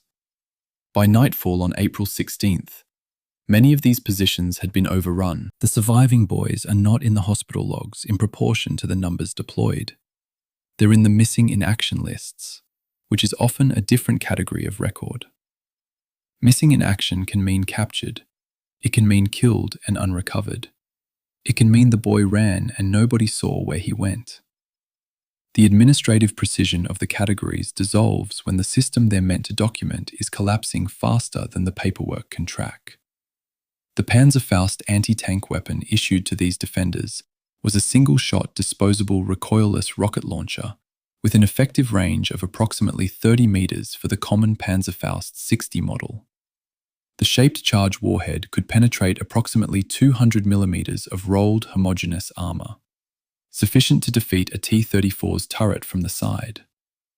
The operational problem: at 30 meters, the user was within the blast radius of the weapon's own backblast. Without proper training in body positioning, operators suffered burns and blast injuries from their own weapons. Medical records from this period contain a recurring wound category that tells its own story. Self-inflicted blast injury, Panzerfaust. These weren't suicide attempts. They were training failures. Boys handed a weapon with 3 hours of instruction, told to wait until a tank was 30 meters away, then firing it without understanding that the backblast zone extended 15 meters behind the firing position. The weapon worked as designed. The operator didn't survive deploying it correctly. By midday on April 16th, the field hospital in the Seelow rear area was receiving casualties faster than it could process them. Wounded men were placed on the floor of a converted schoolhouse. The school had a chalkboard. Someone had written on it, "Room for 40 patients." There were 73 in the room when a surviving medical orderly's account was recorded decades later. The building had no electricity by the afternoon. Surgery was conducted with natural light through windows and with ether stocks that were dwindling. Surgical triage in field conditions operates on a 3-category system: immediate, treatable and likely to survive with intervention; delayed, treatable but can wait; expectant, untreatable, will die regardless of intervention. The expectant category is the one that medical personnel don't talk about in clinical terms after the war. They talk about it as the corner where we put the ones we couldn't help. By the evening of April 16th, the expectant corner of the Seelow Field Hospital was full. German retreat routes on April 16th became evacuation routes for wounded, as units attempted to load casualties onto supply trucks moving west. The trucks were under Soviet artillery fire. Many wounded were left in vehicles that were then abandoned when fuel ran out or when the road became impassable. Very few of the wounded from forward positions on April 16th reached a functional medical facility before April 17th. Those who did reach care arrived with wounds that had been untreated for 12 to 18 hours, intervals in which treatable injuries became infected, in which blood loss from inadequately dressed wounds became fatal, in which shock that could have been managed became irreversible. The medical logs don't say, "died because he was left in a truck for 16 hours. They say, "died of wounds, shock, infection." The gap between the clinical cause and the logistical cause is the space where accountability dissolves into the chaos of retreat. On April 19th, after the Soviet breakthrough, 8th Guards Army units advancing through the former German rear area encountered the abandoned field hospital. Soviet soldiers found wounded German patients, some of them visibly children, who had been left when the hospital was evacuated. The encounter is documented in Soviet unit records without commentary. The note simply records, "Hospital found, patients present, medical personnel absent." What happened to those patients is not specified in the available records. Soviet doctrine regarding treatment of enemy wounded was clear in principle. Combatants rendered hors de combat were to be accorded medical treatment under international law. But implementation in the chaos of rapid advance varied widely. Some were evacuated to Soviet medical facilities. Some were left for follow-on units. Some, per oral testimonies collected decades later from Soviet veterans, died where they were found because there was no capacity to move them and no time to stay. The German 9th Army's total casualty figure for the 4 days of Seelow Heights is recorded at approximately 12,000 killed, with 35,000 captured, a total engagement loss of 47,000 from an initial strength of approximately 112,000. This 42% loss rate in 4 days is historically comparable to the worst engagement rates of the Western Front in 1916. The distinction is duration. The Somme comparable casualty rates were spread across months. Seelow produced them in 96 hours. The casualty figures don't distinguish between regular Wehrmacht personnel, Volkssturm militia, and Hitler Youth. They're aggregated as German losses. The 15-year-old with the shrapnel wound and the 62-year-old with blast concussion are both counted in the same total.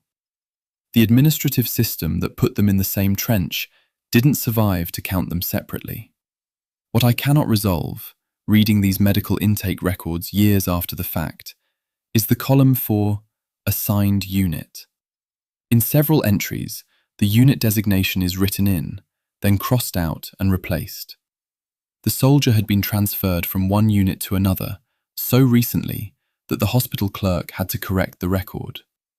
In an army that was losing men faster than it could track them, even the paperwork was running out of time. The intake log is a snapshot of a system that had consumed its entire available manpower pool and was now running on the lives of people who should never have been in uniform. 14-year-olds and 64-year-olds in the same casualty list. The Third Reich in April 1945 wasn't scraping the bottom of the barrel. It had gone through the bottom and was pulling from whatever was underneath. The hospital logs are the receipt for that final expenditure. Ages, wounds, outcomes. No ideology, no narrative. Just bodies and what happened to them when the metal arrived. The Stavka duty log for April 16, 1945, approximately 1,500 hours, contains an entry that transformed a stalling assault into an improvised catastrophe. Marshal Zhukov to Supreme Commander. Call duration 4 minutes. Subject, operational update, 1st Belarusian Front. Marshal Zhukov reported partial success in initial breakthrough, enemy resistance stronger than anticipated. Supreme Commander noted that front of Marshal Konev had achieved 10-kilometer advance by 1400 hours. Supreme Commander inquired whether additional commitment of armoured forces was feasible. Marshal Zhukov responded affirmatively. End of record. 4 minutes. The lives of tens of thousands of men turned on, responded affirmatively. This wasn't a tactical consultation. It was a threat dressed as a question, delivered by a man who managed his generals through competitive humiliation, to a general who understood immediately that his status was at stake. What followed in the next 15 minutes would define the battle's costliest failure. At 1400 hours, Zhukov received word of Konev's advance across the Nysa, 10 kilometers in a single morning against weaker German defenses. Stalin passed this information to Zhukov directly. It wasn't intelligence sharing. It was a weapon. Stalin had always managed his marshals through competitive pressure, and the message, "Konev is winning while you are not," was a calibrated humiliation designed to produce exactly the reaction it produced. Zhukov, who had spent 4 years being the Soviet Union's most decorated military hero, understood that his prestige was now at risk. The race to Berlin that Stalin had manufactured, drawing an intentionally ambiguous interfront boundary that gave both Zhukov and Konev operational mandates toward the capital, was producing its intended effect. Zhukov was losing a race he hadn't known he was in until the phone rang. The call at 1500 hours made the race explicit. Stalin told Zhukov during the call that he was considering redirecting Konev's tank armies north toward Berlin. This wasn't a question. It was an ultimatum dressed as a tactical observation. The subtext was unmistakable. If you can't take Seelow fast enough, I'll give Berlin to someone who can. Zhukov's memoir, written in 1969, describes the decision to commit tank reserves early as a deliberate tactical innovation to overcome the enemy's stubborn resistance, and states it was made after careful consideration of the operational situation. The Stavka duty log records the call at 1500 hours and the tank commitment order at 15:15, a 15-minute gap that does not permit careful consideration. The 8th Guards Army War Diary for April 16th records that the tank commitment order arrived before any corps commander had recommended it. 15 minutes is not careful consideration. It is reaction. Zhukov's memoir compresses the humiliation of the Stalin call into a footnote and retroactively frames his panic response as tactical insight. The Stavka log tells the operational truth. The most consequential decision of the battle was made in the shadow of a 4-minute conversation, not from tactical analysis. Within 15 minutes of ending the call with Stalin, Zhukov committed the 1st and 2nd Guards tank armies, his front-level armor reserve, intended for exploitation after breakthrough, into an assault corridor that had not yet achieved breakthrough. He was using exploitation forces as assault forces. Soviet doctrine in 1945 distinguished clearly between prorыв, breakthrough armies, infantry with direct support armor, and eksploitatsiya, exploitation armies, tank armies designed to pour through a gap created by the breakthrough force and drive to operational depth. The 1st and 2nd Guards tank armies were exploitation forces. Their doctrine, training, and logistics were designed for movement through open gaps, not for assaulting prepared defensive positions. Their tanks carried proportionally less anti-personnel ammunition and more high-velocity anti-armor rounds. Their engineers were equipped for bridging open terrain, not for breaching trench systems. When Zhukov committed them to the breakthrough role on April 16th, they were performing tasks they were not structured or supplied to perform. The doctrinal category he violated wasn't a bureaucratic nicety. It reflected a genuine operational capability difference.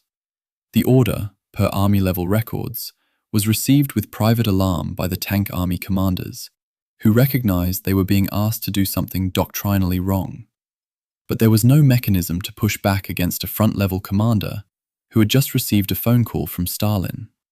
The tanks moved forward. By 1800 hours, Oderbruch, the collision between tank and infantry forces, became visible in real time. The 1st Guards tank army, moving forward through the 8th Guards Army's assault corridor, drove infantry vehicles off the roads and into the flooded margins. Chuikov's account describes the tanks as advancing with hatches closed, signaling unwillingness to coordinate with infantry. Artillery support vehicles were displaced into marsh and immobilized. The combined arms system, the doctrinal integration of infantry, armor, and artillery that Soviet operational art depended on, disintegrated precisely at the moment when it was most needed. The tank army had fuel for approximately 100 kilometers of road movement. They consumed 40% of it in the first 15 kilometers, stuck in traffic, idling, maneuvering around infantry they were supposed to be supporting. The 1st Guards tank army, committed to the assault on April 16th, comprised approximately 620 tanks and self-propelled guns. Their pre-commitment fuel state, per logistical records, was approximately 1.5 operational load units, sufficient for roughly 100 kilometers of road movement, or 60 to 70 kilometers of cross-country operation. By committing them into a combat assault, rather than an exploitation, Zhukov consumed approximately 40% of their fuel before they had traveled 15 kilometers. The consequence: by April 18th, elements of both Guards tank armies were requesting emergency fuel resupply before the final assault on the 3rd Defensive Belt. The operational margin that was supposed to carry the tank armies from the breakthrough to Berlin's outskirts was spent on the Oderbruch approach, pushing through traffic jams and infantry columns that shouldn't have been in their path. The math was tight before the decision. After the decision, the math stopped working. I have read this 4-minute call in every account that contains it, and what I cannot resolve is whether Zhukov would have made the same decision in the absence of the Konev comparison. If Stalin had simply asked, How is it going? Without the Konev has advanced 10 kilometers. Would Zhukov have committed the reserves? The archival record cannot answer this. But the 15-minute gap between call end and commitment order suggests Zhukov didn't wait for additional tactical information. He reacted to a social fact, not an operational one. The threat wasn't military, it was political. Stalin's consideration of redirecting Konev toward Berlin was, in military terms, mostly theater. Konev's axis of advance was significantly south of the direct Berlin approach. Redirecting his forces north would have required a 90-degree pivot of two tank armies in contact with the enemy, an operation requiring 24 to 48 hours under best conditions. Stalin knew this. Zhukov knew it too. And yet the threat worked. The gap between what they both knew to be logistically impossible and what Zhukov responded to as an operational reality is the most revealing moment in the entire battle's command history. Stalin's management of the Berlin offensive wasn't simply competitive motivation applied to maximize effectiveness. It was the deliberate creation of conditions in which his most powerful commanders would destroy each other's plans, consume lives faster than necessary, and remain permanently dependent on his approval.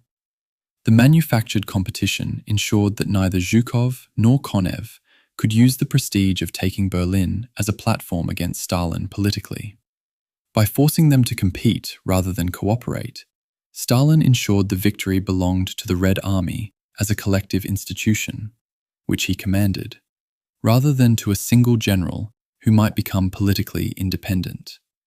The 4-minute call was the mechanism, the 15-minute decision was the result, and the casualties that flowed from committing exploitation forces to assault roles, from breaking combined arms coherence, from consuming fuel reserves ahead of schedule, those casualties are the measurable cost of a command system in which the Supreme Commander's political management of his marshals took precedence over operational efficiency.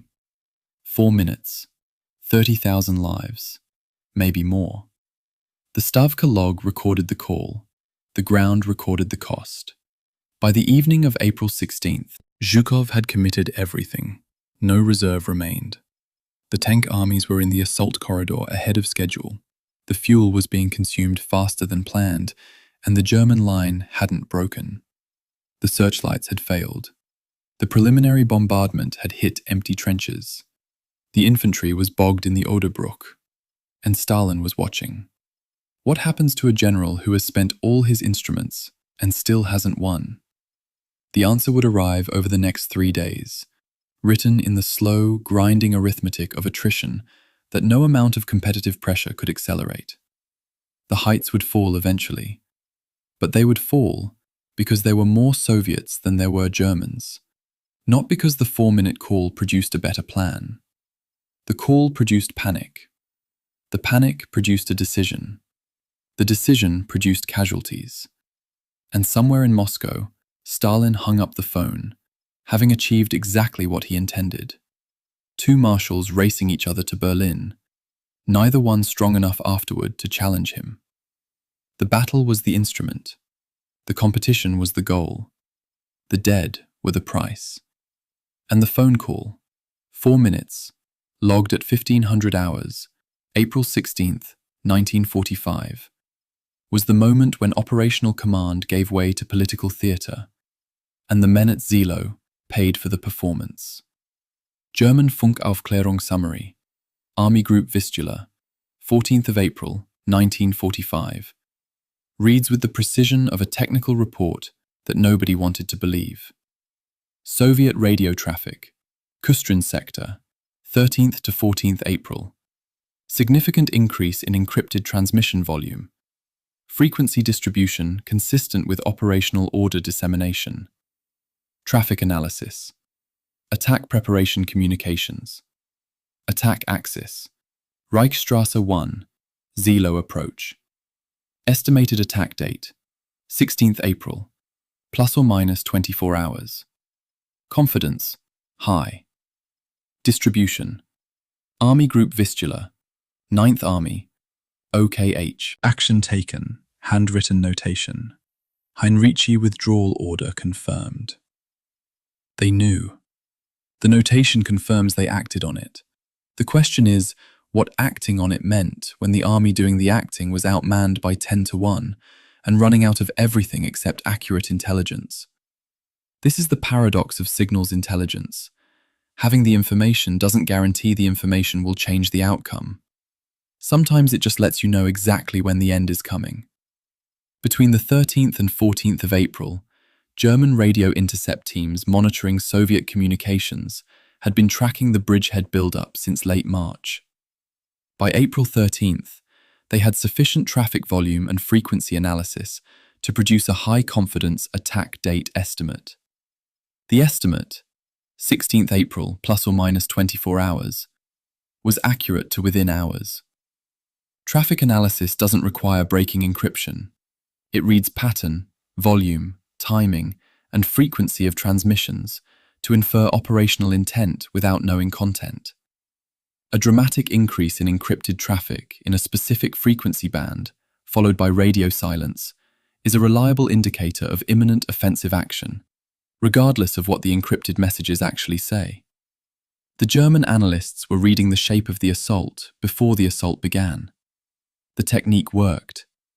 The question is whether the knowledge mattered when the underlying force ratio made defeat inevitable, regardless of preparation time. Soviet POW interrogations on the 14th also confirmed the attack date. Prisoners captured during Zhukov's 14th April reconnaissance in force, a deliberate probing attack ordered to identify German strongpoints, disclosed the 16th under interrogation. Soviet field records suggest this information was transmitted to front headquarters, but the bombardment schedule was already locked and couldn't be adjusted without Stavka-level authorization. Zhukov's own account mentions prisoners confirming the attack date, though he frames it as validating Soviet security rather than as a German intelligence gain. The reconnaissance in force that was supposed to prepare the ground for April 16th also provided the intelligence that allowed Heinrici to finalize his withdrawal timing. The operation designed to help the assault helped the defense instead. Unintended consequences don't announce themselves. They're discovered later, when historians cross-reference prisoner interrogation logs against withdrawal order timestamps and realize the two are separated by less than 12 hours. On the 15th of April, a secondary intercept revealed unusual Soviet radio silence across a normally active frequency, consistent with radio emission control before a major operation. This, combined with the 14th April estimate, triggered Heinrici's final withdrawal confirmation order. The signal's intelligence had functioned correctly. It enabled the pre-battle tactical adjustment that would partially defeat the Soviet bombardment on April 16th. German Funkaufklärung operated with approximately 12 to 15 trained intercept operators and 3 analysis officers, a signals intelligence cell of perhaps 20 personnel total. This cell, by producing a single, accurate, high-confidence assessment of the attack date, enabled Heinrici's withdrawal maneuver and thereby saved several thousand German soldiers from the artillery bombardment. Return on intelligence investment: roughly 150 to 200 lives saved per analyst. That's not a statistic recorded in any official German document. It's an inference from the relationship between the intelligence assessment and the tactical outcome.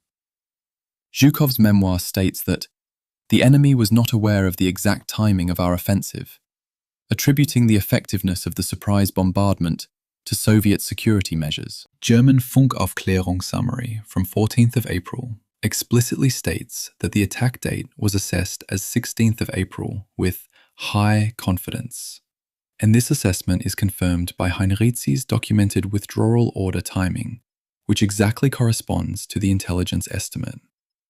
The German documentary record of their own accurate intelligence is primary and internally corroborated by the withdrawal timing. Zhukov's claim of surprise is false, and he likely knew it was false. Soviet prisoners had disclosed the date under interrogation, and Zhukov mentions the prisoners in his own account in a different context. The memoir's inconsistency on this point isn't carelessness, It's deliberate revisionism designed to preserve the narrative of Soviet operational security while erasing the evidence that the Germans knew what was coming and prepared accordingly. During the assault itself, on April 16th, German signals units continued intercepting Soviet communications throughout the first day, tracking in near real time the failure of the assault to penetrate the second defensive belt. This information, that the Soviet attack was stalling, was relayed to Heinrici. He didn't immediately exploit it with a counterattack because he had no counterattack force to commit. The intelligence was accurate. The capacity to use it didn't exist. This is the second paradox of signals intelligence in a losing campaign. You can know everything and still lose because knowledge is not the same as capability. Heinrici knew the Soviets were stalled. He knew where their traffic jams were forming. He knew which units were requesting ammunition resupply ahead of schedule, indicating higher than planned expenditure. And none of that knowledge changed the fact that he was defending an 80-kilometer front with 112,000 men against a 1,000,000-man army. The intercepts gave him tactical opportunities he had no resources to exploit. Standard Soviet doctrine required explicit boundary demarcation between adjacent units, regular boundary updates as operations progressed, and direct radio liaison between adjacent headquarters to prevent fratricide and operational gaps. German traffic analysis could identify when boundary coordination communications were happening or not happening, based on the volume and recipient patterns of transmissions. On April 16th and 17th, German intercept logs noted periods where expected boundary coordination traffic between Zhukov's and Konev's fronts was absent or significantly reduced.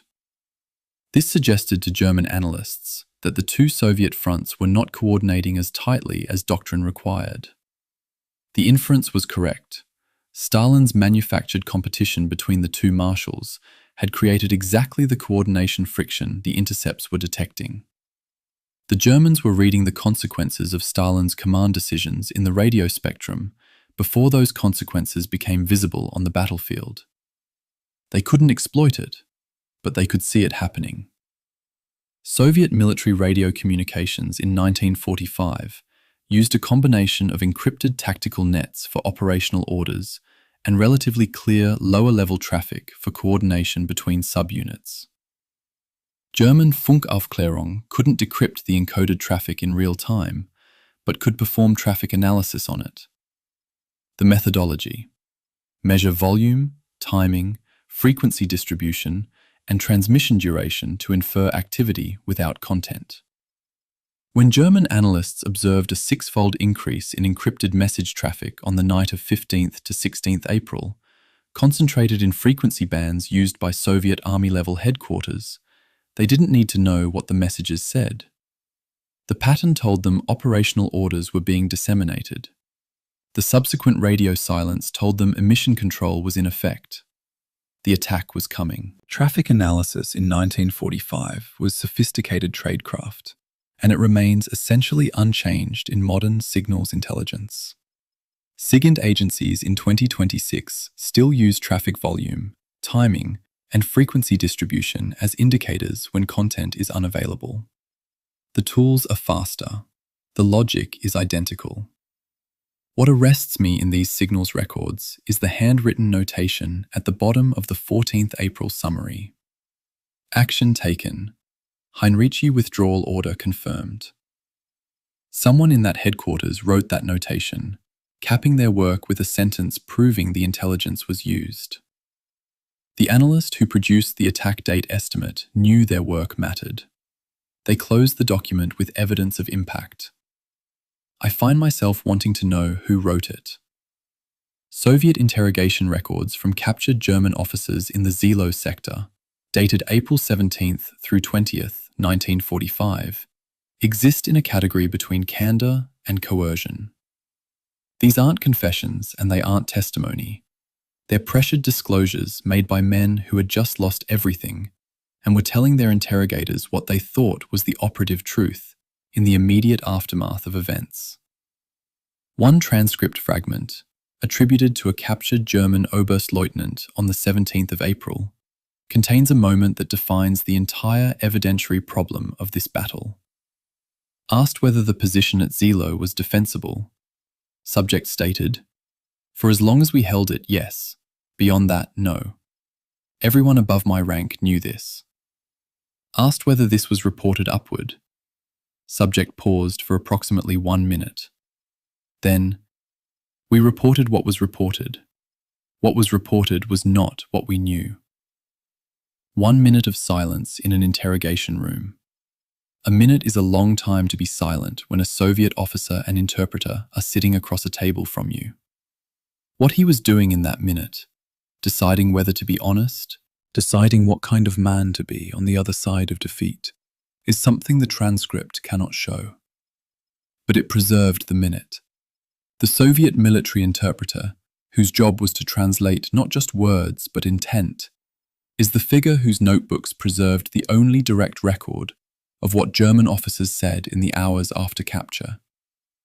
Soviet interrogation in 1945 used a doctrinal approach called razvedopros, operational intelligence interrogation, which distinguished between tactical intelligence, current dispositions and immediate strength, and operational intelligence, intentions and plans, and reserves. The razvedopros protocol prioritized tactical intelligence on the grounds that it had immediate application, while operational intelligence was often superseded by events before it could be extracted and processed. The interrogations of German Seelow officers in April 17th through 20th were primarily tactical in focus. Where are the remaining units? Where are the gun positions? What's left of the Wotanstellung? The Soviet interpreter officers conducting these sessions were trained not just in German language, but in military technical vocabulary that allowed them to cross-examine technical details, ammunition types, equipment capabilities, unit organization, in real time. On the 17th of April, Soviet rear area, a captured German divisional staff officer described the Müncheberg Panzergrenadier Division's pre-battle assessment of Soviet tank strength, accurate to within 15% of the actual figure. He then described the division's own tank strength as known to be insufficient by a factor of approximately 5-1. He wasn't surprised by the outcome, he said. He was surprised only by how long it took. This is the texture that interrogation transcripts capture and memoirs erase. The knowledge that defeat was inevitable, held privately, never reported upward, because upward is where that knowledge gets you relieved of command, or worse. The officer being interrogated had no remaining institutional incentive to lie. His army was collapsing. His commanders were in flight or captured. The only audience for his honesty was a Soviet intelligence officer who already knew most of what he was confirming. So he told the truth, or something close to it, and the interpreter wrote it down. Between April 17th and 18th, multiple German officer interrogations produced a recurring theme. Knowledge of Heinrici's withdrawal plan, which several described as the only sensible thing anyone did, and awareness that Hitler Youth were deployed in forward positions, which several described with something approaching distress. OKH categorization of Volkssturm and Hitler Youth as combat support is a bureaucratic euphemism that the interrogation transcripts strip away. When officers describe 14-year-olds in forward positions with weapons they barely knew how to fire, the official category becomes irrelevant. The medical records corroborate this. When a 15-year-old appears in a field hospital intake log with a shrapnel wound to the thorax, the question of what category he was officially in becomes meaningless to the surgeon removing the metal. The interrogation transcripts and the hospital logs are telling the same story from different rooms. Both are more reliable than the pre-battle strength reports that categorized children as combat support and filed them away as if the category would protect them. On the 18th of April, an officer from the 9th Parachute Division was asked why his division broke on day 2. He described his unit's composition, primarily former Luftwaffe ground personnel, minimum combat training, issued equipment in the final days before the battle. He described the first Soviet artillery preparation as physically stunning. There was no way to stand in it. He said most men's first instinct was to run, and that the officers' ability to prevent this was limited from the start. We needed a week of artillery exposure before this, he said. We had none. The 9th Parachute Division's official pre-battle assessment describes the unit as combat ready and prepared for defensive operations. The interrogation testimony from the division's own officers, conducted within 48 hours of the collapse, describes the unit as not adequately trained for sustained artillery exposure and deficient in combat cohesion. Pre-battle readiness assessments in a system where reporting failure is career-ending are not neutral documents. The interrogation testimony, produced under pressure but without institutional incentive to either overstate or understate capability, is more likely to reflect the actual state of the unit. Soviet interrogation records from the Seelow sector, April 17th through 20th, include statements from approximately 200 captured German officers and senior NCOs, processed through front-level intelligence. The average duration of initial interrogation was 45 to 90 minutes. The information extracted, unit designations, strength figures, defensive line positions, reserve locations, provided Zhukov's headquarters with a near-complete picture of the remaining German defensive architecture before the final assault on the Wotanstellung. The intelligence value of the interrogations was directly incorporated into the April 19th assault plan. The men who gave this information were doing so because they had no tactical reason to withhold it. The line they were describing was already broken.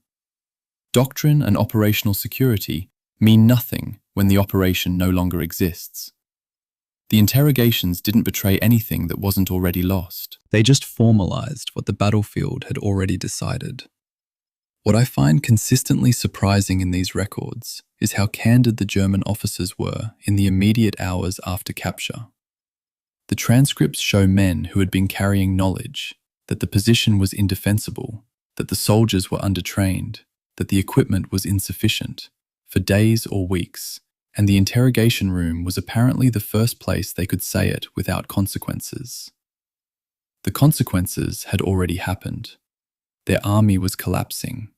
Their commands were dissolving. The institutional pressure to maintain the fiction of readiness had evaporated the moment they were taken prisoner. What remained was a kind of exhausted honesty, the relief of being able to describe what they'd actually been facing without having to pretend it was sustainable. The interpreters' notebooks captured that honesty because the interrogators asked the right questions at the right time, after the collapse, but before the prisoners had time to construct post-facto justifications for what had happened. The information extracted from German officer interrogations at Seelow was almost certainly more accurate, as a picture of German actual strength, than the assessments produced by German headquarters' own reporting chain. The German officers being interrogated by the Soviets were telling the truth, or close to it, while the same information processed upward through German army group channels was being systematically distorted by a reporting culture that couldn't accept bad news. The enemy knew more about German strength than the German High Command did. This is not an unusual outcome in military organizations under existential stress. Reporting chains optimize for what the system rewards, and the system rewarded optimistic assessments over accurate ones. The interrogation room had different incentives. There was no reward for optimism. There was no punishment for honesty. So the truth came out, was written down, and became the intelligence basis for the final Soviet assault that finished what the first 3 days had started.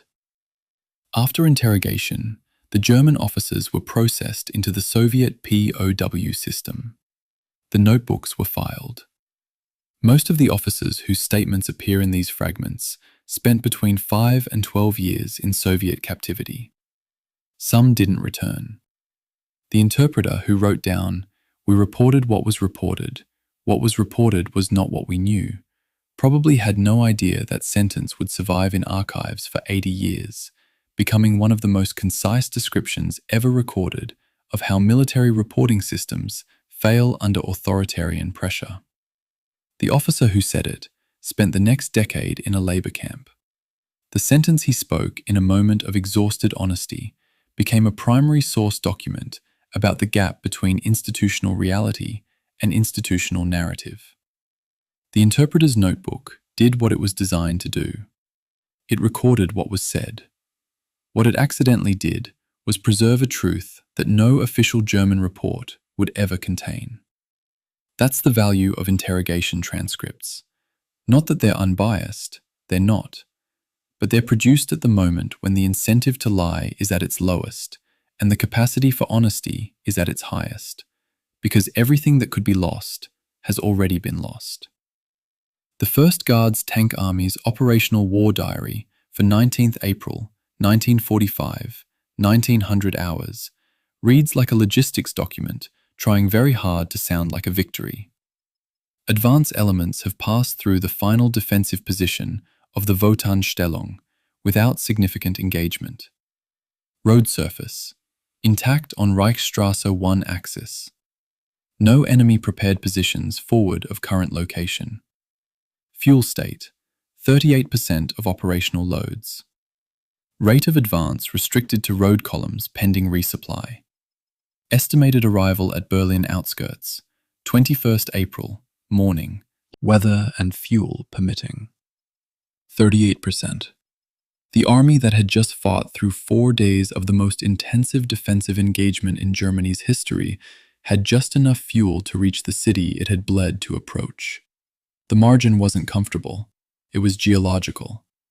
They reached the objective because there was nowhere else to go and nothing left to stop them. The road was open not because Soviet forces had cleared it, but because there was nothing left to defend it with. On the evening of 19th April, western edge of the former Wotanstellung, the 1st Guards Tank Army's lead elements found the road clear. No prepared positions. Scattered German units in retreat. The terrain had opened up from the confined approaches of the Oderbruch and the escarpment into the rolling Brandenburg countryside. The terrain the tank army was designed to move through. The operational environment had, in the space of 1 day, changed completely. Assault formations that had been grinding forward at meters per hour were now moving at road speed, approximately 25 kilometers per hour, through Brandenburg towns whose civilian populations had largely fled or were sheltering. Multiple accounts describe the advance as ghostly. Open roads, abandoned vehicles, occasional white flags from windows, intermittent fire from isolated German rearguard positions that were quickly bypassed rather than engaged. The tank crews had been in continuous combat for 4 days. Now they were driving through empty countryside, and the silence was more disorienting than the gunfire had been. On the 20th of April, Reichsstraße 1, Soviet tank columns advanced through territory that looked nothing like what they'd crossed to get there. The Oderbruch had been a swamp turned into a kill zone. The Seelow escarpment had been a ridgeline turned into a fortress. The Brandenburg countryside was just countryside. Farms, villages, forests, roads that went where they were supposed to go without being contested every meter. German rear echelon records document several rearguard engagements during this period, including a tank engagement near Müncheberg on the 20th that destroyed an estimated 12 Soviet vehicles. But from the perspective of a tank army that had just spent 4 days in continuous heavy combat against prepared defenses, scattered rearguard engagements registered as insignificant. The scale had changed. What would have been a serious engagement on April 16th was a minor inconvenience on April 20th. The tank army was no longer fighting through a defense, it was pursuing a collapse. The distance from the western edge of the Seelow Heights, the Wotanstellung, to Berlin's outskirts is approximately 70 to 80 kilometers. Soviet tank columns covering this distance on April 19th through 21st consumed approximately 2.3 metric tons of diesel per tank for the road march. a relatively efficient consumption rate compared to the cross-country combat consumption of the preceding days. For the approximately 1,500 tanks of the 1st and 2nd Guards tank armies that made this advance, total fuel consumption was roughly 3,450 metric tons. Against a fuel state of 38% at the start of the advance, the math was tight. Soviet fuel resupply convoys were racing forward across the same roads the tanks were using, in the opposite lane. The city was reached. The margin was measured in individual tank fuel gauges. Some units arrived at Berlin's outskirts with enough fuel for approximately 40 kilometers of additional movement. Enough to get into the city. Not enough to get back out if something went wrong. The transition from assault to exploitation, which the tank army executed over April 19th through 21st, is doctrinally the most dangerous phase of any armoured advance. It's the moment when the force changes its operating mode, its tactical formations, its supply requirements, and its command dynamics simultaneously. Assault formations move in close support configurations with infantry, with short radio communications and constant fire coordination.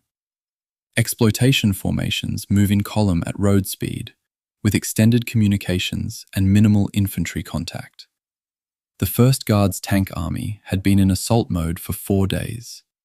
The transition to exploitation required the crew of every tank to change their tactical habits, their alert states, and their situational awareness assumptions within a matter of hours.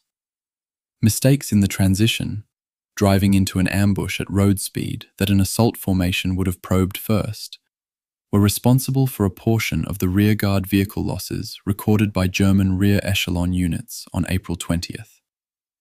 Crews who had spent 4 days expecting contact at every turn were suddenly driving fast through open country.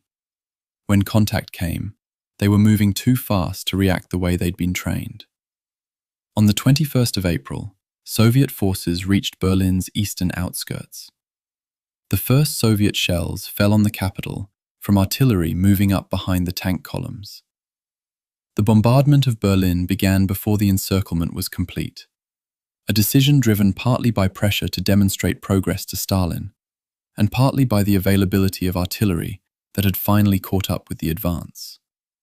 The first Belarusian Front War Diary records no significant resistance encountered between the Wotanstellung and Berlin's outer defensive ring, 19th through 21st April. German 9th Army rear echelon records document engagements during the same period. The discrepancy is one of scale rather than fact. No significant resistance, from the perspective of a tank army, accurately describes scattered rearguard actions as insignificant. The German records aren't wrong about the engagements. The Soviet diary isn't wrong about their relative weight. The same events look different from inside the advancing army and inside the retreating one. Both are true. Neither is complete. By the 23rd of April, the Soviet 1st Belarusian and 1st Ukrainian fronts completed the encirclement. The city of approximately 2.8 million civilians, plus the remnants of its military garrison, was sealed. The battle for the city began, street by street, building by building, a different kind of fighting than what had happened at Seelow. What was happening at the Heights a week earlier was now happening in the streets of a European capital, and the casualty rate would make Seelow look measured by comparison. But that's a different battle. The road from Seelow to Berlin, 70 to 80 kilometers of formerly defended German territory that became, after April 19th, essentially undefended, was the physical proof that Heinrici's defense had worked exactly as designed. Not a wall, a filter. It let the army through while bleeding it white, buying 4 days for the 9th Army to begin its westward movement, and ensuring that when the Soviets reached Berlin, they reached it with 38% fuel and casualties that would shape how the final assault was conducted. What I find striking in the war diary entry for April 19th is the absence of any note about what had just been accomplished. 38% fuel, road intact, no resistance. The army that had fought through Seelow recorded its breakthrough with the same cadence it would use for a routine march report. Military culture compresses experience forward into task. The diary doesn't pause to mark the threshold. It just keeps counting. Fuel state, ammunition remaining, casualties, kilometers covered, estimated time to objective. The men in those tanks had spent 4 days wondering if they'd survive. On April 19th, they were through. And the war diary records this transition from existential combat to open road pursuit in the same dry administrative tone it used for every other entry. No celebration, no relief, just the next task. The Heights were behind them, Berlin was ahead. The fuel gauge said they could make it. That was all the reflection the moment received. The Brandenburg countryside between Seelow and Berlin, open, rolling, with intact road surfaces and no prepared positions, was exactly the terrain German planners had feared in the defense planning discussions of early 1945. The terrain that favored Soviet armor was always behind the Heights, not on them.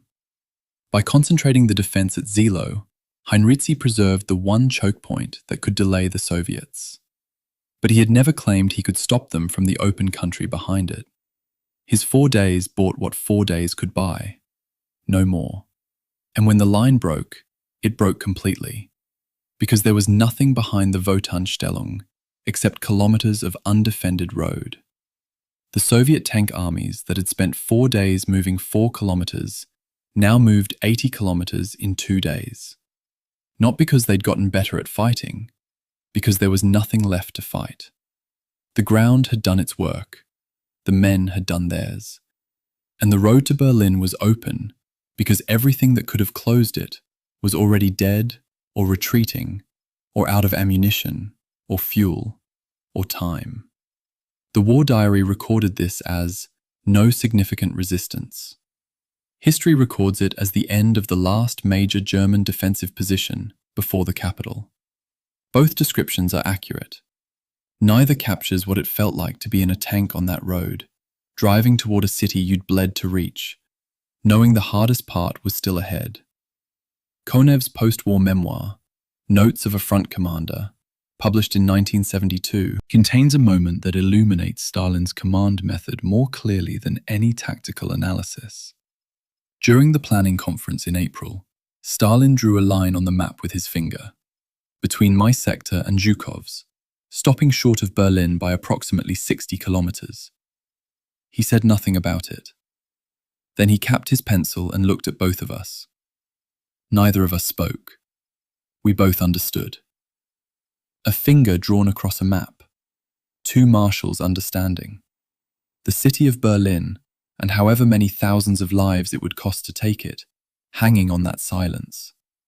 What Konev and Zhukov understood in that moment was that Stalin had just manufactured a race by drawing a boundary that gave both fronts the operational mandate to drive on Berlin without specifying which one had priority. This wasn't strategic ambiguity, it was engineered competition. And both marshals knew it immediately, and neither said a word. Because you don't question Stalin in a planning conference when he's just handed you the chance to become the man who took Berlin. Between the 1st and 2nd of April, 1945, the Stavka Planning Conference assigned operational boundaries for the Berlin offensive. The critical decision. Stalin drew the interfront boundary south of Berlin, stopping at Lüben, meaning both fronts technically had clearance to advance on the capital. Standard Soviet doctrine required explicit boundary demarcation, regular boundary updates as operations progressed, and direct radio liaison between adjacent headquarters to prevent fratricide and operational gaps. Stalin's deliberate ambiguity about the Lüben boundary violated all 3 requirements simultaneously. The result, predictably by doctrine, was exactly what occurred. Overlapping advance routes, inadequate deconfliction, and instances of Soviet units engaging Soviet units at the Berlin perimeter. The doctrine existed to prevent this. Stalin's boundary decision overrode the doctrine. The deaths that followed were, in the doctrinal sense, preventable. But prevention wasn't the goal. Competition was. On the 16th of April, Stalin used Konyev's success as a psychological weapon against Zhukov. When Stalin called Zhukov at 1500 hours and mentioned that Konyev had advanced 10 kilometers, he was deploying intelligence about one marshal's success as pressure on another. The Stavka operations log shows Stalin received Konyev's progress report at approximately 1200 hours and called Zhukov at 1500.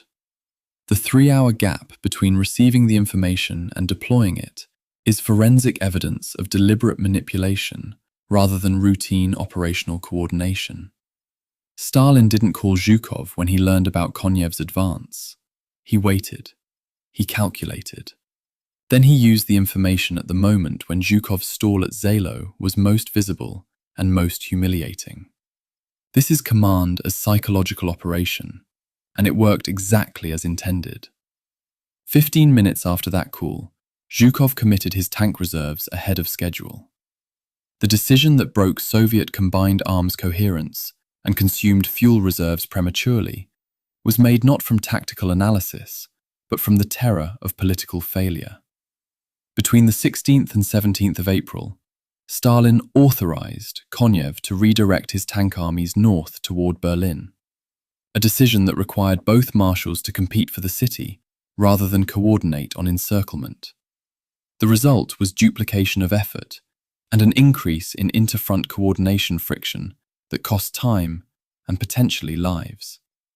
Zhukov's memoir characterizes Stalin's management of the Berlin operation as providing necessary competitive motivation that accelerated the offensive, endorsing the interpretation that the rivalry improved outcomes.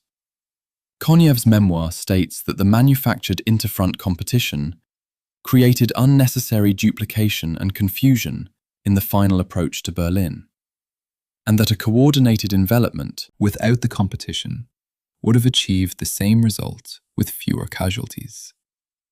Konyev's characterization is more credible as evidence of operational reality because it contradicts his own institutional interest. Konyev was the winner of the competition. His forces reached central Berlin first in several sectors. A general who won a race has less incentive to complain that the race was poorly designed. Zhukov, who lost, had personal and institutional reasons to endorse the frame in which the competition was justified. Konyev's critique of a competition he won is the rarer and therefore more reliable testimony.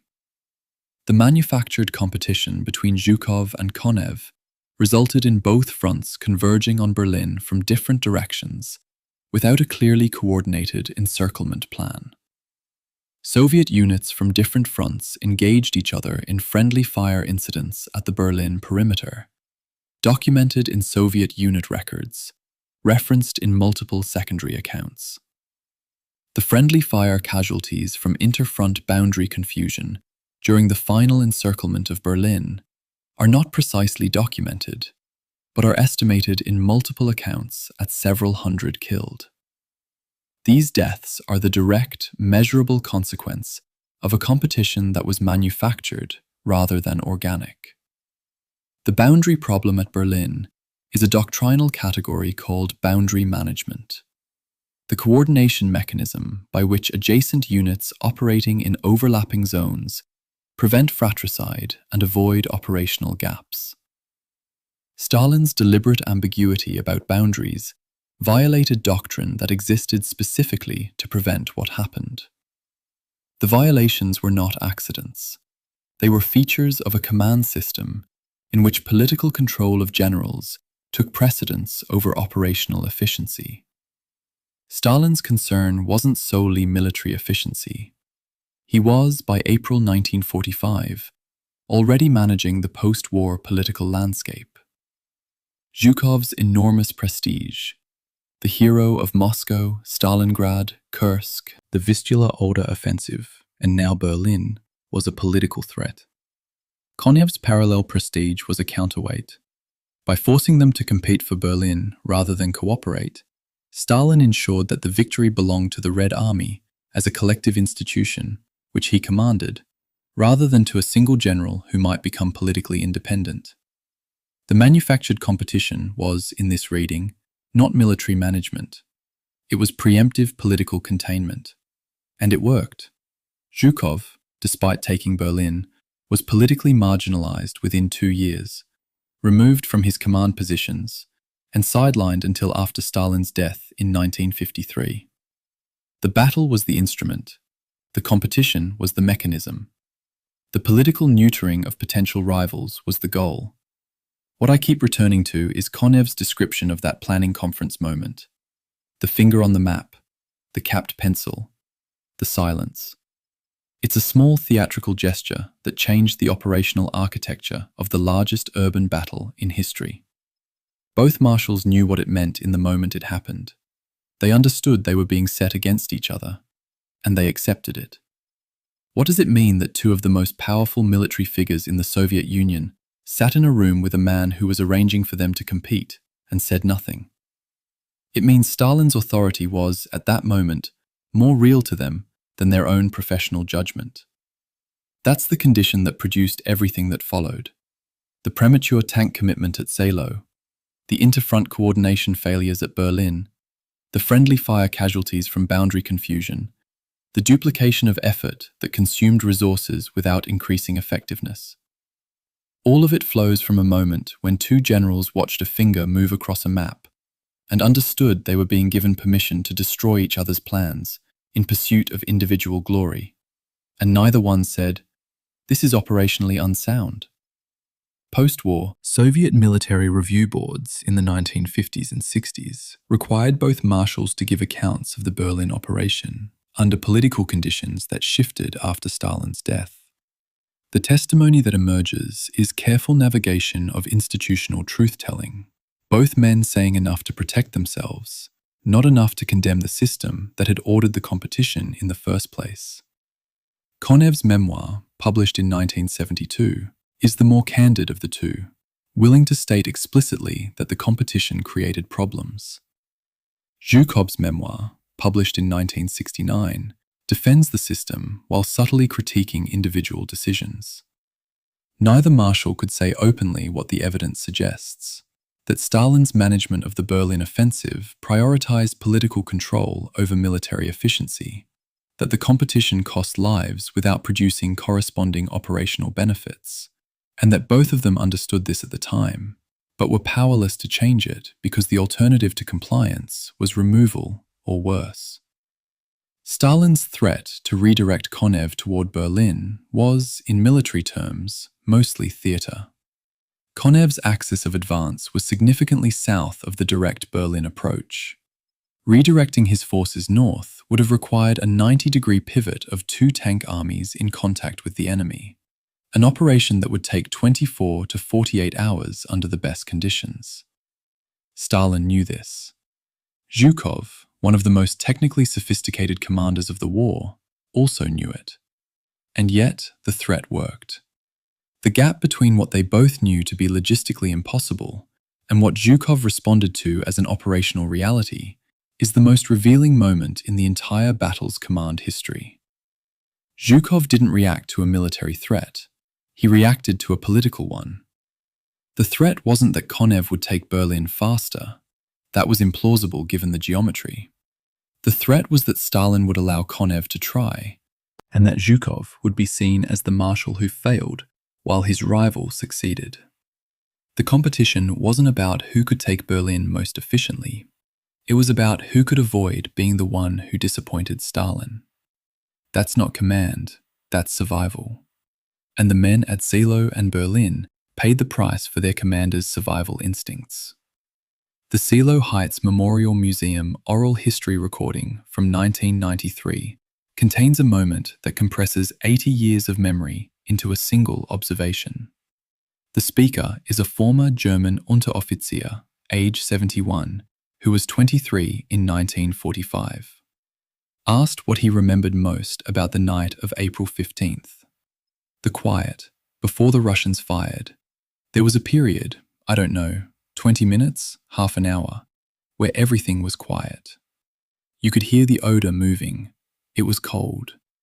And I remember thinking, this is the last quiet there is going to be. And I was right. The last quiet. A man at 71, remembering what silence sounded like before everything ended. He spent 12 years in Soviet captivity after his capture at Seelow on April 18th. He returned to Germany in 1957. In 1993, he walked the escarpment face again. The path is paved now. There's a bike lane. He didn't seem to know what to do with his hands during the interview. He said the place looked different because it had been dark in 1945, and then it had looked very different because there was light, meaning the searchlights, meaning the fire, meaning something he couldn't quite articulate about the transformation of landscape into violence. In another oral history from the 1990s, a former Soviet tank mechanic describes crossing the Oder bridgehead. He's asked what he remembers about the crossing. He describes the bridge swaying. He says the bridge made a sound, a groan, like a man picking up something too heavy, every time a tank crossed. He says he crossed it 14 times in 3 days, carrying tools, spare parts, ammunition. Every time the sound was the same. I thought every time, this is the time it breaks. It never broke. I was very lucky that it never broke. He pauses. The men on the other side were not always as lucky. He's not talking about German soldiers. He's talking about Soviet infantry who crossed the same bridge and made it to the other side, and then didn't make it any further. The bridge held. The men didn't. The mechanic survived because his job kept him moving back and forth across the river. The infantrymen survived or didn't, based on variables the mechanic doesn't name. Which trench they were assigned to, which gun position spotted them first, whether their officer ordered them forward at the moment when German artillery had the range, or 5 minutes earlier when it didn't. Luck measured in minutes and meters. A Polish soldier who crossed the Oder in the northern sector with the 1st Polish Army describes watching the searchlights go on from across the river in a late 1990s interview. He says they were beautiful for about 2 minutes, and then the dust came. He says the Poles north of the main effort were told they were in a secondary role. We were told it was secondary, but when the bullets are primary, you are primary. There is no secondary. He laughs when he says this. Not bitterness, just the observation of someone who learned 80 years ago that institutional categories mean nothing when you're being shot at. The Polish First Army's role at Seelow is almost entirely absent from conventional accounts, which focus on Zhukov's and Konev's fronts. The Poles were there. They crossed the same river, took casualties from the same guns, and their presence in the historical record is a footnote, because the narrative architecture of Seelow has always been about Soviet-German confrontation, not about the multinational composition of the forces doing the fighting. Post-war Soviet and East German official memorials frame the Seelow Heights battle as an unambiguous victory in which the heroic soldiers of the anti-fascist coalition defeated the last major German defensive position before Berlin, with no mention of the specific cost or the command failures that multiplied it. Every surviving veteran interviewed by researchers, Letitia, the Seelow Museum, others, describes the battle in terms of loss, of specific people, of specific things, of something that cannot be precisely named, regardless of which side they fought on. Official commemorative framing and lived memory are producing different accounts of the same events, and neither is wrong in its own register. The memorial is right that the battle was a victory against fascism. The veterans are right that it was also something that cost them something they never recovered. Both things are true. The editorial decision here is not to choose between them, but to hold them simultaneously and resist the temptation to resolve the dissonance. Since 1990, the Seelow Heights Memorial and affiliated agencies have recovered and formally identified the remains of approximately 450 individuals from the battlefield and its immediate surroundings. Current estimates suggest that between 3,000 and 6,000 individuals, Soviet, German, Polish, and others, remain unrecovered in the soil of the Oderbruch and the escarpment. At the current rate of recovery, approximately 20 to 30 individuals per year, complete recovery would require between 100 and 300 years. The battle is still being counted 80 years after it ended.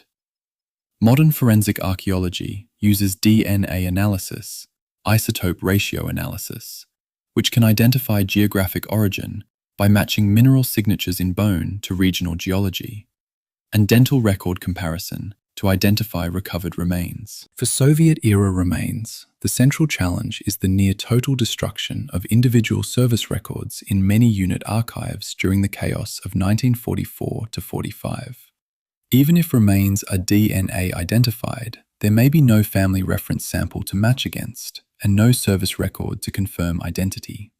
The German War Graves Commission maintains a database and conducts ongoing identification work.